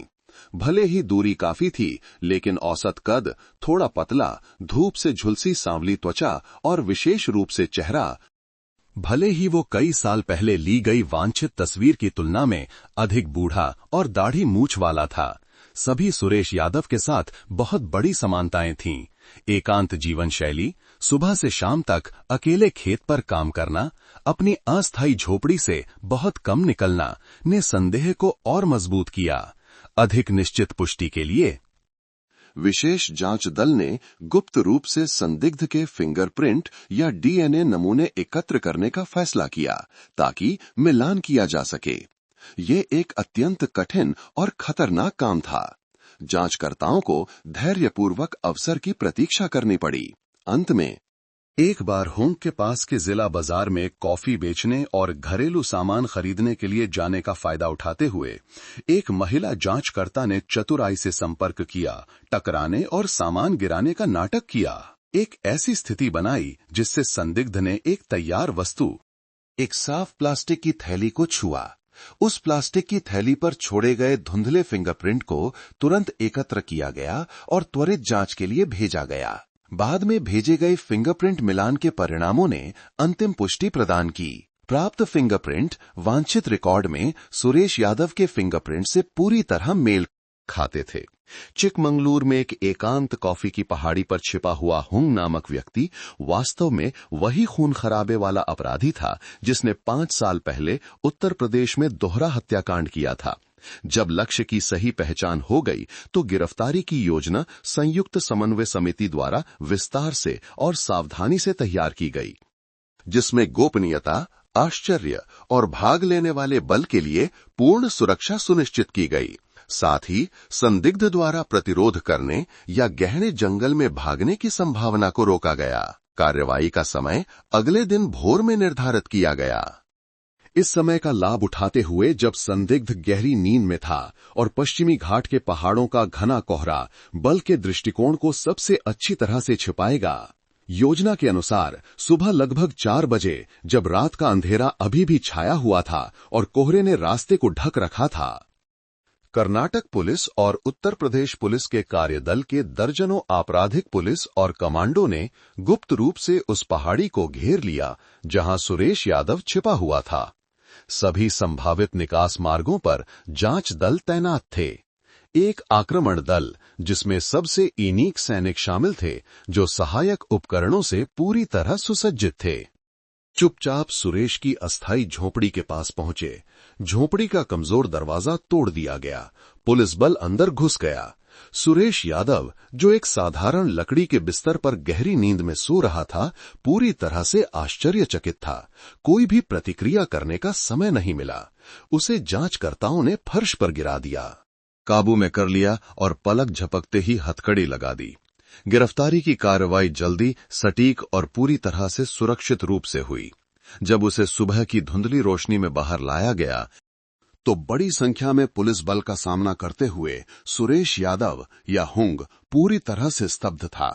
वो समझ नहीं पा रहा था कि इस एकांत पहाड़ी जंगल के बीच 5 साल तक छिपे रहने के बाद उसका ठिकाना कैसे पता चल गया। भले ही उसका बाहरी रूप वांछित तस्वीर की तुलना में बहुत बूढ़ा और थका हुआ हो गया था। अपनी पहचान छिपाने के लिए जानबूझकर बढ़ाई गई दाढ़ी मूछ, लेकिन उसकी कठोर, जिद्दी आंखों की चमक बिल्कुल नहीं बदली थी। मौके पर फिंगरप्रिंट का त्वरित मिलान करने के बाद पुलिस बल ने एक बार फिर निश्चित रूप से पुष्टि की कि ये वही सुरेश यादव था जो हत्या के आरोप में एक विशेष रूप से खतरनाक वांछित व्यक्ति था। लगभग 1 साल तक चली खोज, जिसमें पुलिस बल की इतनी मेहनत और कठिनाई लगी थी, अंततः सफलतापूर्वक समाप्त हुई। 5 साल तक छिपे रहने के बाद अपराधी अंततः कानून के शिकंजे में आ गया। चिकमंगलूर जिले कर्नाटक की एक एकांत झोपड़ी में सुरेश यादव की सफल गिरफ्तारी कई महीनों की कठिन खोज के बाद 5 साल पहले उत्तर प्रदेश के रामपुर जिले के देवगढ़ गांव में हुए हत्या और शव को ठिकाने लगाने के मामले में एक निर्णायक मोड़ था। अपराधी अंततः पकड़ा गया। कर्नाटक पुलिस में प्रारंभिक प्रक्रियाओं को पूरा करने के तुरंत बाद सुरेश यादव को उत्तर प्रदेश पुलिस के विशेष कार्यदल द्वारा तुरंत स्थानीय क्षेत्र में वापस लाया गया ताकि सीधे जांच की जा सके और पूरे अपराध को स्पष्ट किया जा सके। विशेष रूप से खतरनाक वांछित संदिग्ध सुरेश यादव को ले जाने वाली उड़ान उसी दिन दोपहर में दिल्ली हवाई अड्डे पर उतरी। यहां से उसे एक विशेष वाहन में कड़ी सुरक्षा के तहत 50 किलोमीटर से अधिक की दूरी तय करके उत्तर प्रदेश पुलिस के अस्थायी हिरासत केंद्र तक ले जाया गया।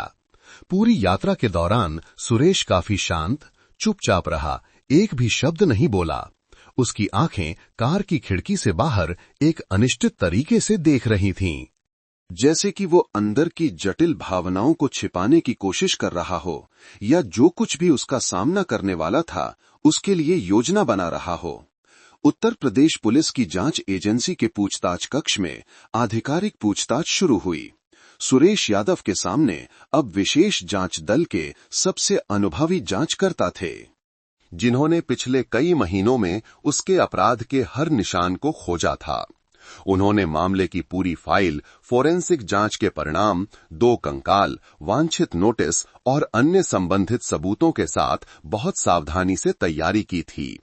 शुरू में, जैसा कि जांचकर्ताओं ने अनुमान लगाया था, सुरेश यादव बेहद जिद्दी साबित हुआ। उसने सभी आरोपों से साफ इनकार कर दिया। उसने स्वीकार किया कि वो सुरेश यादव है। उत्तर प्रदेश का मूल निवासी है, लेकिन उसने दृढ़ता से कहा कि उसे देवगढ़ गांव के पुराने बतख फार्म में पाए गए 2 कंकालों के बारे में कुछ भी नहीं पता है। उसने एक कहानी गढ़ी कि उसने 2014 के अंत में रामपुर इसलिए छोड़ा क्योंकि उसे व्यापार में नुकसान हुआ था। वो निराश था और पश्चिमी घाट में एक नया जीवन खोजना चाहता था, जिसका किसी भी हत्या के मामले से कोई लेना देना नहीं था। उसने जांच एजेंसी के सवालों के सामने आश्चर्यचकित निर्दोष होने का नाटक करने की कोशिश की। उसके अपराध से इनकार करने का काफी दृढ़ रवैया दिखाता है कि उसने गिरफ्तारी की स्थिति के लिए पहले से ही मानसिक रूप से तैयारी कर ली थी। हालांकि जांचकर्ता बिल्कुल भी नहीं डिगे। उन्होंने धैर्यपूर्वक संघर्ष किया, मनोवैज्ञानिक संघर्ष और सबूतों को क्रमिक तार्किक तरीके से पेश करने के संयोजन के साथ तेज पूछताछ तकनीकों का उपयोग किया। उन्होंने सुरेश को उसके पुराने बतख फार्म के बगीचे में 2 कंकालों की खुदाई के घटनास्थल पर ली गई तस्वीरें दिखाकर शुरुआत की। उन्होंने केवल जूट की बोरी में लपेटकर लापरवाही से दफनाने की स्थिति का विस्तार से वर्णन किया। उन्होंने लिंग, दोनों महिलाएं और 2 पीड़ितों की अनुमानित उम्र के बारे में फोरेंसिक जांच का निष्कर्ष प्रस्तुत किया। सुरेश अभी भी एक शांत चेहरा बनाए रखा, सिर हिलाकर कहा कि उसे नहीं पता, कोई लेना देना नहीं है। अगले कदम में जांचकर्ताओं ने मौत के कारण के बारे में फोरेंसिक जांच का निष्कर्ष प्रस्तुत किया। दोनों पीड़ितों की हायोइड हड्डी टूटी हुई थी, जो गला घोंटने का एक क्लासिक संकेत है। उन्होंने सीधे सवाल पूछा कि उसके घर के बगीचे में दफन पाई गई दोनों महिलाएं एक ही तरह से गला घोंटकर क्यों मरीं? सुरेश थोड़ा घबराया हुआ दिखने लगा, लेकिन फिर भी गोलमोल जवाब देने की कोशिश की कि उसे नहीं पता। हो सकता है कि ये एक संयोग हो, या हो सकता है कि किसी और ने अपराध किया हो और चुपके से उसके घर के बगीचे में शव दफना दिए हों, जिसके बारे में उसे कोई जानकारी नहीं थी। निर्णायक वार तब किया गया जब जांचकर्ताओं ने 2 कंकालों की पहचान की पुष्टि करने वाले डीएनए जांच के परिणामों की घोषणा की। उन्होंने विशिष्ट नाम दिए, सुनीता देवी 38 वर्ष और कमलाबाई 51 वर्ष। उन्होंने 2010 के मध्य में सुरेश के बतख फार्म से सटे खेत के क्षेत्र में इन दोनों विधवा महिलाओं के रहस्यमय ढंग से लापता होने की परिस्थितियों को याद दिलाया।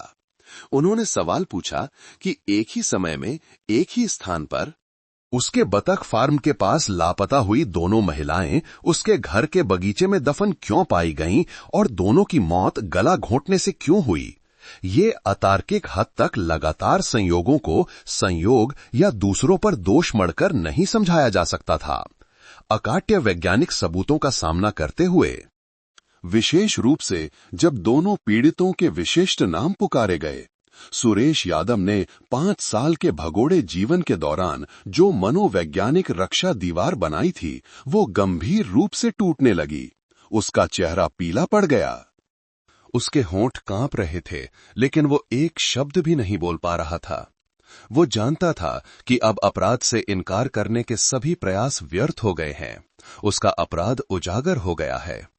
कई घंटों के तनावपूर्ण संघर्ष के बाद, ठोस सबूतों के दबाव और जांचकर्ताओं के तेज मनोवैज्ञानिक विश्लेषण के तहत सुरेश यादव अंततः और नहीं सह सका। उसने अपना सिर मेज पर झुका लिया। उसके कंधे कांप रहे थे। प्रारंभिक जिद्दीपन गायब हो गया। उसकी जगह पूर्ण पतन ने ले ली। उसने कबूल करना शुरू कर दिया।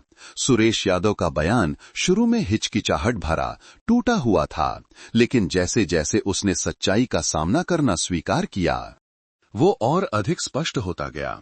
उसने एक विकृत मकसद और अमानवीय भयानक आपराधिक कृत्यों का खुलासा किया। उसने स्वीकार किया कि 2010 में सुनीता देवी और कमलाबाई दोनों की हत्या उसी ने की थी। उसका अपराध करने का मकसद संपत्ति लूटना नहीं था, न ही व्यक्तिगत बदला लेना था। एकमात्र नग्न और विकृत मकसद उसकी अपनी अनियंत्रित पार्श्विक प्रवृत्ति से उपजा था, वासना।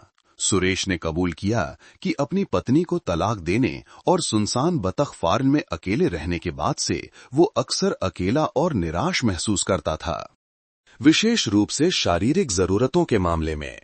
भारी शराब की लत ने उसकी मानसिकता को और भी अस्थिर बना दिया, जिससे वो आसानी से उत्तेजित हो जाता था और अपनी सहज इच्छाओं को नियंत्रित करना मुश्किल हो जाता था।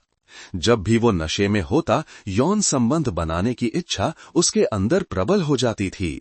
हालांकि अपने हिंसक, कठोर स्वभाव और कुछ हद तक असभ्य रूप के कारण उसे सामान्य तरीके से साथी खोजने में, जिससे उसका कृत्य आसानी से उजागर हो जाएगा और उसे बलात्कार के गंभीर आरोप में जेल की सजा का सामना करना पड़ेगा।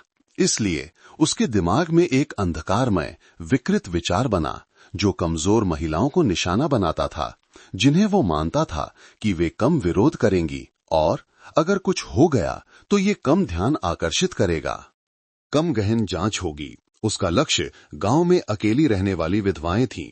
उसके मन में एक विकृत और द्वेषपूर्ण विचार था कि ये महिलाएं लंबे समय से स्नेह से वंचित होने के कारण अगर मजबूर या फुसलाया जाए तो यौन संबंध के मामले में अधिक आसान हो सकती हैं। और इससे भी महत्वपूर्ण बात, उसने सोचा कि वे अक्सर एकांत प्रिय रहती हैं, कम सामाजिक होती हैं, इसलिए यदि वे अचानक गायब हो जाती हैं तो युवा लड़कियों या पूरे परिवार वाली महिलाओं की तुलना में कम लोग परवाह करेंगे, कम लोग खोजेंगे। उन विकृत विचारों के साथ सुरेश यादव ने अपने सुनसान बतख फार्म को एक घातक जाल में बदल दिया, जो अकेली खेत में काम करने वाली दुर्भाग्यपूर्ण महिलाओं की ताक में रहता था।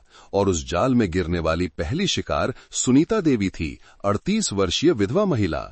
सुरेश ने अप्रैल 2010 के अंत में एक दोपहर को सुनीता के साथ किए गए अपराध का विस्तार से कबूल किया।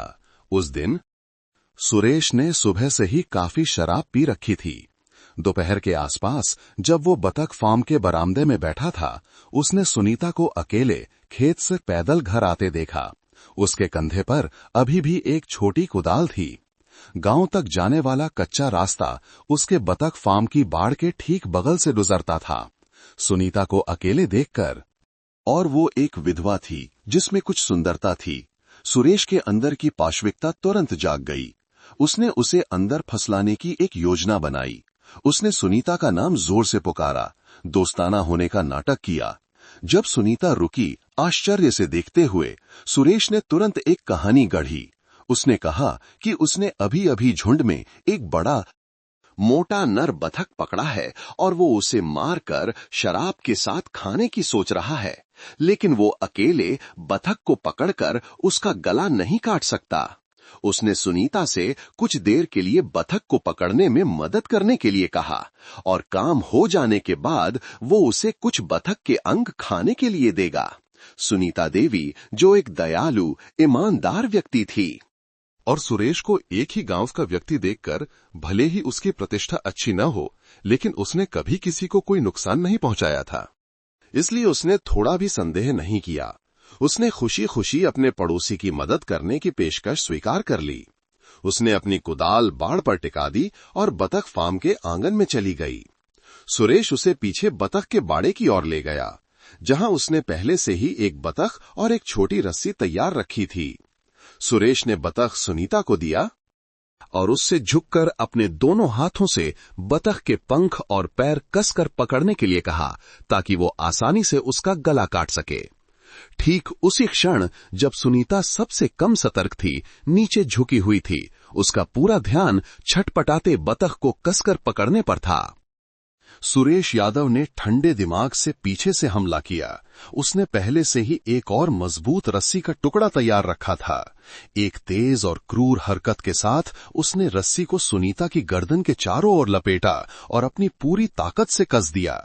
अचानक पीछे से हमला होने और गला घोंटने के कारण सुनीता एक भी शब्द नहीं चिल्ला सकी, केवल निराशा में छटपटा सकती थी।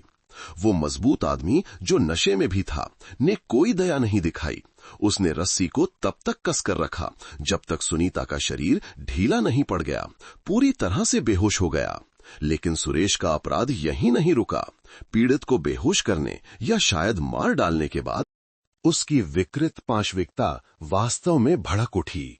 उसने सुनीता के ढीले शरीर को अपने अस्थायी घर के अंदर घसीटा और यहां उसने उस बेचारी महिला के साथ बलात्कार का घिनौना कृत्य किया, जो पूरी तरह से विरोध करने में असमर्थ थी। सुरेश यादव की अंतरात्मा का पतन एक और भी घृणित कृत्य से अपने चरम पर पहुंच गया। पहली बार अपनी पाशविकता को संतुष्ट करने के बाद उसने पीड़ित के शव को तुरंत ठिकाने नहीं लगाया। उसने सुनीता के लगभग नग्न शव को अपने बेडरूम में घसीटा, उसे एक चरमराते लकड़ी के बिस्तर पर फेंक दिया। फिर वो शांति से बाहर गया, घर के बरामदे में बैठा और शाम तक अकेले शराब पीता रहा। रात में जब वो पूरी तरह से नशे में था, अपनी विकृत बेहोशी में वो फिर से बेडरूम में गया और पीड़ित के शव के साथ एक बार फिर बलात्कार किया। ये कृत्य अपराधी की मनोवैज्ञानिक विकृति, मानवता के पूर्ण पतन को दर्शाता है। अपनी विकृत पाशविकता को पूरी तरह से संतुष्ट करने के बाद अगली सुबह भोर में जब वो थोड़ा होश में आया और धीरे धीरे ठंडे होते शव का सामना किया, तो पकड़े जाने का डर वास्तव में सुरेश यादव पर हावी हो गया। वो जानता था कि उसे इस शव को जल्द से जल्द ठिकाने लगाना होगा। उसने शव को पीछे के बगीचे में पुराने बतख के बाड़े के पास घसीटा। उसने कुदाल से जल्दी से एक उथला गड्ढा खोदा। उसने गोदाम में एक पुरानी जूट की बोरी ढूंढी, शव को लापरवाही से लपेटा और फिर उसे गड्ढे में धकेल दिया और मिट्टी से ढक दिया। उसे विश्वास था कि बतख फार्म के सुनसान स्थान और गुप्त दफन के साथ उसका अपराध कभी उजागर नहीं होगा। सुनीता को केवल एक रहस्यमयी रूप से लापता विधवा महिला माना जाएगा। पहले शिकार के बारे में भयानक बयान ने सुरेश यादव की असली शैतानी प्रकृति का खुलासा किया। सुरेश यादव द्वारा अप्रैल में सुनीता देवी की क्रूर हत्या के बारे में ठंडे दिमाग और भयानक विस्तार से दिए गए कबूलनामे ने बतख फार्म के मालिक के कठोर शराबी बाहरी रूप के पीछे छिपी असली शैतानी प्रकृति का खुलासा किया। कमजोर विधवा महिलाओं को निशाना बनाने का विकृत मकसद, फुसलाने की क्रूर तरकीब, गला घोटना, बलात्कार और यहां तक कि पीड़ित के शव का अपमान करना ने एक विशेष रूप से खतरनाक अमानवीय अपराधी का चित्र बनाया। लेकिन सुरेश का अपराध यहीं नहीं रुका। पहले हत्याकांड का अविश्वसनीय रूप से बच निकलना, सुनीता को केवल रहस्यमय रूप से लापता के रूप में दर्ज किया जाना और उसकी ओर कोई जांच न होना ने सुरेश को डराया या रोका नहीं। इसके विपरीत इसने उसकी दुस्साहस, अपने अपराध को छिपाने की क्षमता में उसके विकृत आत्मविश्वास को और बढ़ा दिया। उसके अंदर का जानवर जाग गया था और वो और नए शिकार की मांग कर रहा था। सुनीता देवी की हत्या करने और उसके शव को अपने ही बगीचे में दफनाने के लगभग 2 महीने बाद जून 2010 की शुरुआत में एक दिन सुरेश यादव ने अपना दूसरा अपराध किया, एक ऐसे परिदृश्य के साथ जो लगभग भयावह रूप से दोहराया गया। इस बार शिकार कमलाबाई 51 वर्ष थीं, जो देवगढ़ गांव में अकेले रहने वाली एक विधवा महिला भी थीं। सुरेश के बयान के अनुसार उस दोपहर को भी उसने काफी शराब पी रखी थी। जब वो बतख फार्म के चारों ओर की बाड़ की मरम्मत कर रहा था तो उसने कमला को अकेले खेत से घर की ओर पैदल आते देखा। उसके कंधे पर अभी भी उसकी टोपी और केकड़े पकड़ने की टोकरी थी। परिचित कच्चा रास्ता एक बार फिर शिकार को सुरेश के सांसारिक नरक से ले गया। कमला को अकेले देखकर, और वो एक बड़ी उम्र की विधवा थी जो उसके विकृत सोच के अनुसार कमजोर और अपने बच्चों द्वारा कम देखभाल की जाती थी। अपराधी के दिमाग में एक बार फिर अंधकारमय इरादा जाग उठा। उसने सोचा कि कमला जैसी बड़ी उम्र की महिला पर हमला करना और भी आसान होगा, कम प्रतिरोध का सामना करना पड़ेगा, और अगर वो गायब हो गई तो उस पर और भी कम संदेह होगा या खोज की जाएगी। उसने फिर से वही पुरानी तरकीब अपनाई, मदद मांगने का नाटक किया। उसने कमला का नाम जोर से पुकारा, हाथ हिलाकर इशारा किया। जब कमला आश्चर्य से रुकी तो सुरेश ने तुरंत एक कहानी गढ़ी कि उसके कुत्ते ने अभी अभी कुछ बहुत प्यारे पिल्लों को जन्म दिया है, लेकिन एक पिल्ला बाड़े की दरार में फंस गया है और वो उसे निकालने की बहुत कोशिश कर रहा है, लेकिन निकाल नहीं पा रहा है। उसने उससे अंदर आकर देखने और कोई रास्ता निकालने में मदद करने के लिए कहा। कमलाबाई पहले सुनीता की तरह एक सीधी साधी ईमानदार व्यक्ति थीं और सुरेश को एक ही गांव का व्यक्ति देखकर भले ही उसकी प्रतिष्ठा अच्छी ना हो, लेकिन उसने कभी भी उसे सीधे तौर पर प्रभावित करने वाला कोई बड़ा हंगामा नहीं किया था। इसलिए उसने थोड़ा भी संदेह नहीं किया। उसने सोचा कि ये सिर्फ अपने पड़ोसी की एक छोटे से काम में मदद करना है और खुशी खुशी मान गई। उसने अपनी केकड़े की टोकरी बाड़ पर टिका दी और बतख फार्म के आंगन में चली गई। सुरेश के निर्देशों का पालन करते हुए बगीचे के एक एकांत कोने में स्थित अस्थायी कुत्ते के बाड़े की ओर गई और त्रासदी एक बार फिर दोहराई गई। जब कमला सबसे कम ध्यान दे रही थी, अंधेरे कुत्ते के बाड़े के अंदर फंसे पिल्ले को देखने के लिए झुकी हुई थी, जो वास्तव में वहां था ही नहीं। सुरेश यादव ने ठंडे दिमाग से पीछे से हमला किया। उसने फिर से एक मजबूत रस्सी का टुकड़ा इस्तेमाल किया, जो उसने पहले से तैयार रखा था। उसे बेचारी महिला की गर्दन के चारों ओर लपेटा और अपनी पूरी ताकत से कस दिया। कमला, जो बड़ी उम्र की और सुनीता से कमजोर थी, ने लगभग कोई महत्वपूर्ण प्रतिरोध नहीं किया। वो केवल कुछ अस्पष्ट आवाजें निकाल सकी और फिर जल्दी ही हत्यारे की बाहों में बेहोश हो गई। पहले शिकार की तरह कमला का गला घोंटकर उसे बेहोश करने या मार डालने के बाद सुरेश ने फिर से पीड़ित के शरीर को अपने अस्थायी घर के अंदर घसीटा और यहां उसने फिर से अपनी मां की उम्र की महिला के साथ बलात्कार का घिनौना कृत्य किया। इस विवरण को कबूल करते समय सुरेश ने ठंडे दिमाग से एक और वाक्य कहा, जिसने जांचकर्ताओं को उसकी संवेदनहीनता से कंपा दिया। ये बूढ़ी थी, इसलिए मैंने केवल एक बार किया। ये कथन मानवता के पूर्ण पतन को दर्शाता है।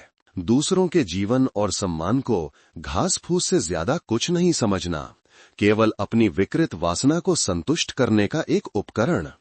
अपनी पाशविकता को संतुष्ट करने के बाद पिछली बार की तरह सुरेश ने शव को तुरंत ठिकाने नहीं लगाया।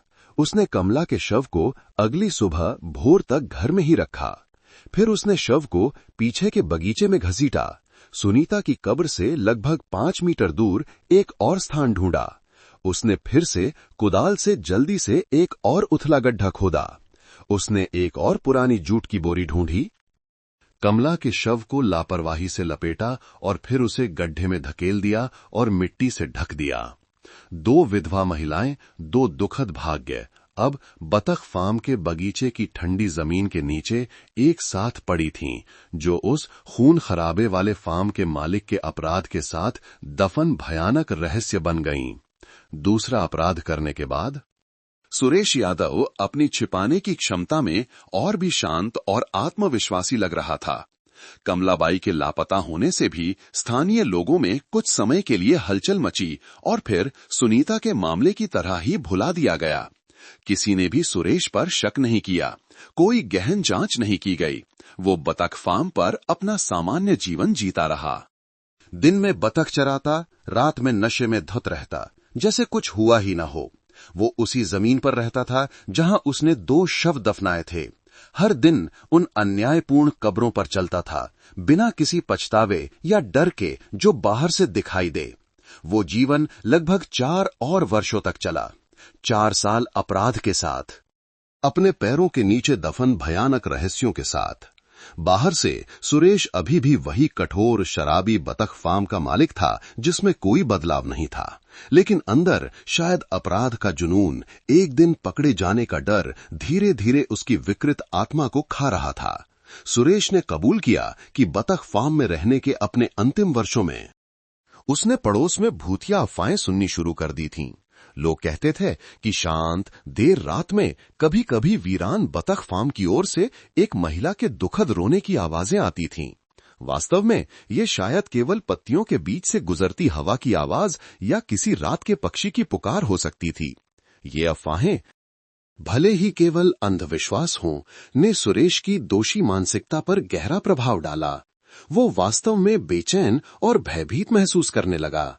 उसे डर था कि जिन 2 महिलाओं की उसने हत्या की थी, उनकी बेचैन आत्माएं उसे शांति से नहीं रहने देंगी। भूतिया डर। इस अस्पष्ट डर के साथ कि उसका अपराध एक दिन किसी संयोग से उजागर हो सकता है, जैसे कि कोई बतख फार्म खरीद ले और बगीचे को खो दे, ने सुरेश यादव को एक अंतिम निर्णय लेने के लिए प्रेरित किया। इस जगह को छोड़ दो, उस जमीन को छोड़ दो जो पीड़ितों के खून से सनी है और उसके अपराध को छिपाती है। 2014 के अंत के आसपास उसने कार्रवाई करने का फैसला किया। उसने अचानक पूरे फॉर्म को सस्ते दाम पर बेच दिया। नुकसान उठाने को तैयार था ताकि वो जल्दी से निकल सके। उसने अपने संपत्ति को औने पौने दाम पर बेचने की कार्रवाई को समझाने के लिए व्यापार में नुकसान, कर्ज के बोझ की कहानी गढ़ी। उसने उन कुछ पड़ोसियों से कहा जिनसे वो अभी भी बात करता था कि वो दक्षिण में जाकर अपनी किस्मत आजमाएगा, एक नया अवसर खोजेगा। लेकिन वास्तव में उसके दिमाग में एक और भागने की योजना थी, एक योजना जो सालों पहले एक शराबी दोस्त के साथ नशे की हालत में सामने आई थी। पश्चिमी घाट जाओ, छिपने के लिए एक सुनसान एकांत जगह ढूंढो, एक नकली नाम के तहत एक नया जीवन शुरू करो। फार्म बेचने और नकद राशि प्राप्त करने के बाद सुरेश यादव ने चुपचाप देवगढ़ गांव छोड़ दिया। अतीत, परिवार, दोस्तों से सभी संपर्क पूरी तरह से काट दिए। वो बस में चढ़ा सीधे कर्नाटक चला गया। यहां उसने अपना नाम बदलकर हुंग रख लिया। बतख फार्म बेचने के पैसे का उपयोग करके चिकमंगलूर जिले में एक छोटी एकांत पहाड़ी खरीदी। उसने खुद एक झोपड़ी बनाई, खेत साफ किया, कॉफी और रबर लगाए और एक पूरी तरह से छिपा हुआ एकांत प्रिय नया जीवन शुरू किया, इस उम्मीद में कि सालों पहले का भयानक अपराध उत्तर प्रदेश में उसके गृहनगर की ठंडी जमीन के नीचे हमेशा के लिए दफन हो जाएगा। वो ये नहीं सोच सकता था कि उसके जाने के कुछ ही महीनों बाद भाग्य ने उसके अपराध को नए मालिक के खुदाई मशीन के फावड़े से उजागर कर दिया। और कानून का जाल भले ही धीमा हो, अंततः 5 साल के भगोड़े जीवन के बाद उसे ढूंढ निकाला और कस लिया। सुरेश यादव द्वारा दोनों हत्याओं के बारे में पूर्ण कबूलनामे ने देवगढ़ गांव, रामपुर जिले में 2 कंकालों की खोज के मामले की जांच को आधिकारिक तौर पर समाप्त कर दिया। अपराधी के विकृत मकसद, क्रूर तरीकों और अमानवीय कृत्यों के बारे में पूरी भयानक सच्चाई स्पष्ट हो गई थी। किए गए अक्षम्य अपराधों के लिए सुरेश यादव को उत्तर प्रदेश पुलिस की जांच एजेंसी द्वारा लोक अभियोजक के कार्यालय में 2 विशेष रूप से गंभीर आरोपों में मुकदमा चलाने की सिफारिश की गई थी। हत्या का अपराध, जिसमें कई लोगों की हत्या, एक क्रूर तरीके से अपराध करना जैसे गंभीर कारक शामिल थे, एक नीच मकसद के लिए, और बलात्कार का अपराध, जिसमें एक मृत व्यक्ति के साथ बलात्कार यानी शव का अपमान जैसे गंभीर कारक शामिल थे। आरोपी सुरेश यादव के खिलाफ उत्तर प्रदेश की जन अदालत द्वारा आयोजित सार्वजनिक मुकदमे की सुनवाई ने जनता का विशेष ध्यान आकर्षित किया।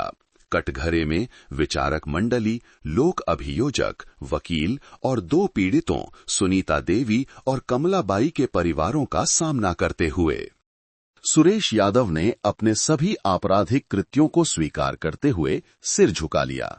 उसने देर से पछतावा व्यक्त किया, पीड़ितों के परिवारों से माफी मांगी और कानून की सबसे कठोर सजा स्वीकार करने के लिए कहा। मामले की फाइल गंभीर और कम करने वाले कारकों, मुकदमे में आरोपी और संबंधित पक्षों के बयानों की व्यापक समीक्षा के बाद उत्तर प्रदेश की जन अदालत की विचारक मंडली ने अपना अंतिम फैसला सुनाया। अदालत ने माना कि आरोपी सुरेश यादव का आपराधिक कृत्य विशेष रूप से गंभीर था, जिसके कारण 2 लोगों की मौत का विशेष रूप से गंभीर परिणाम हुआ, जिसे बेहद क्रूर, अमानवीय तरीके से किया गया, जिससे समाज में अत्यधिक आक्रोश पैदा हुआ। आरोपी को सुधारने की कोई संभावना नहीं है। हत्या और बलात्कार के आरोपों के लिए, जिसमें शव का अपमान भी शामिल है, कई गंभीर कारकों के साथ सुरेश यादव को भारतीय कानून की उच्चतम सबसे कठोर सजा मिली, मृत्युदंड। मृत्युदंड का फैसला गंभीर अदालत कक्ष के बीच जोर से पढ़ा गया, जो सुरेश यादव द्वारा किए गए जघन्य अपराधों के लिए एक अपरिहार्य कीमत के रूप में था। न्याय भले ही 5 साल बाद देर से मिला, अंततः दिया गया। मामला बंद हो गया। लेकिन खून खराबे वाले बतख फार्म के मालिक और पुराने बगीचे में 2 अन्यायपूर्ण कब्रों का जुनून हमेशा मानव अंतरात्मा को परेशान करता रहेगा। एक भयानक चेतावनी के रूप में कि जब एक सामान्य व्यक्ति की तर्क शक्ति नीच वासना और शराब से धुंधली हो जाती है तो उसके पीछे कितनी क्रूरता और विकृति छिपी हो सकती है। आप सब कहां से ये देख रहे हैं, हमें कमेंट में जरूर बताइए। आपको ये कहानी कैसी लगी? अपने विचार हमारे साथ शेयर करें। हम प्रार्थना करते हैं कि आप जहां भी हों, हमेशा सुरक्षित और शांति से रहें। अगर आपके पास भी कोई ऐसी ही दिलचस्प कहानी है तो उसे कमेंट में लिखकर सबके साथ साझा करें। हमें आपकी कहानियां पढ़ने में बहुत खुशी होगी।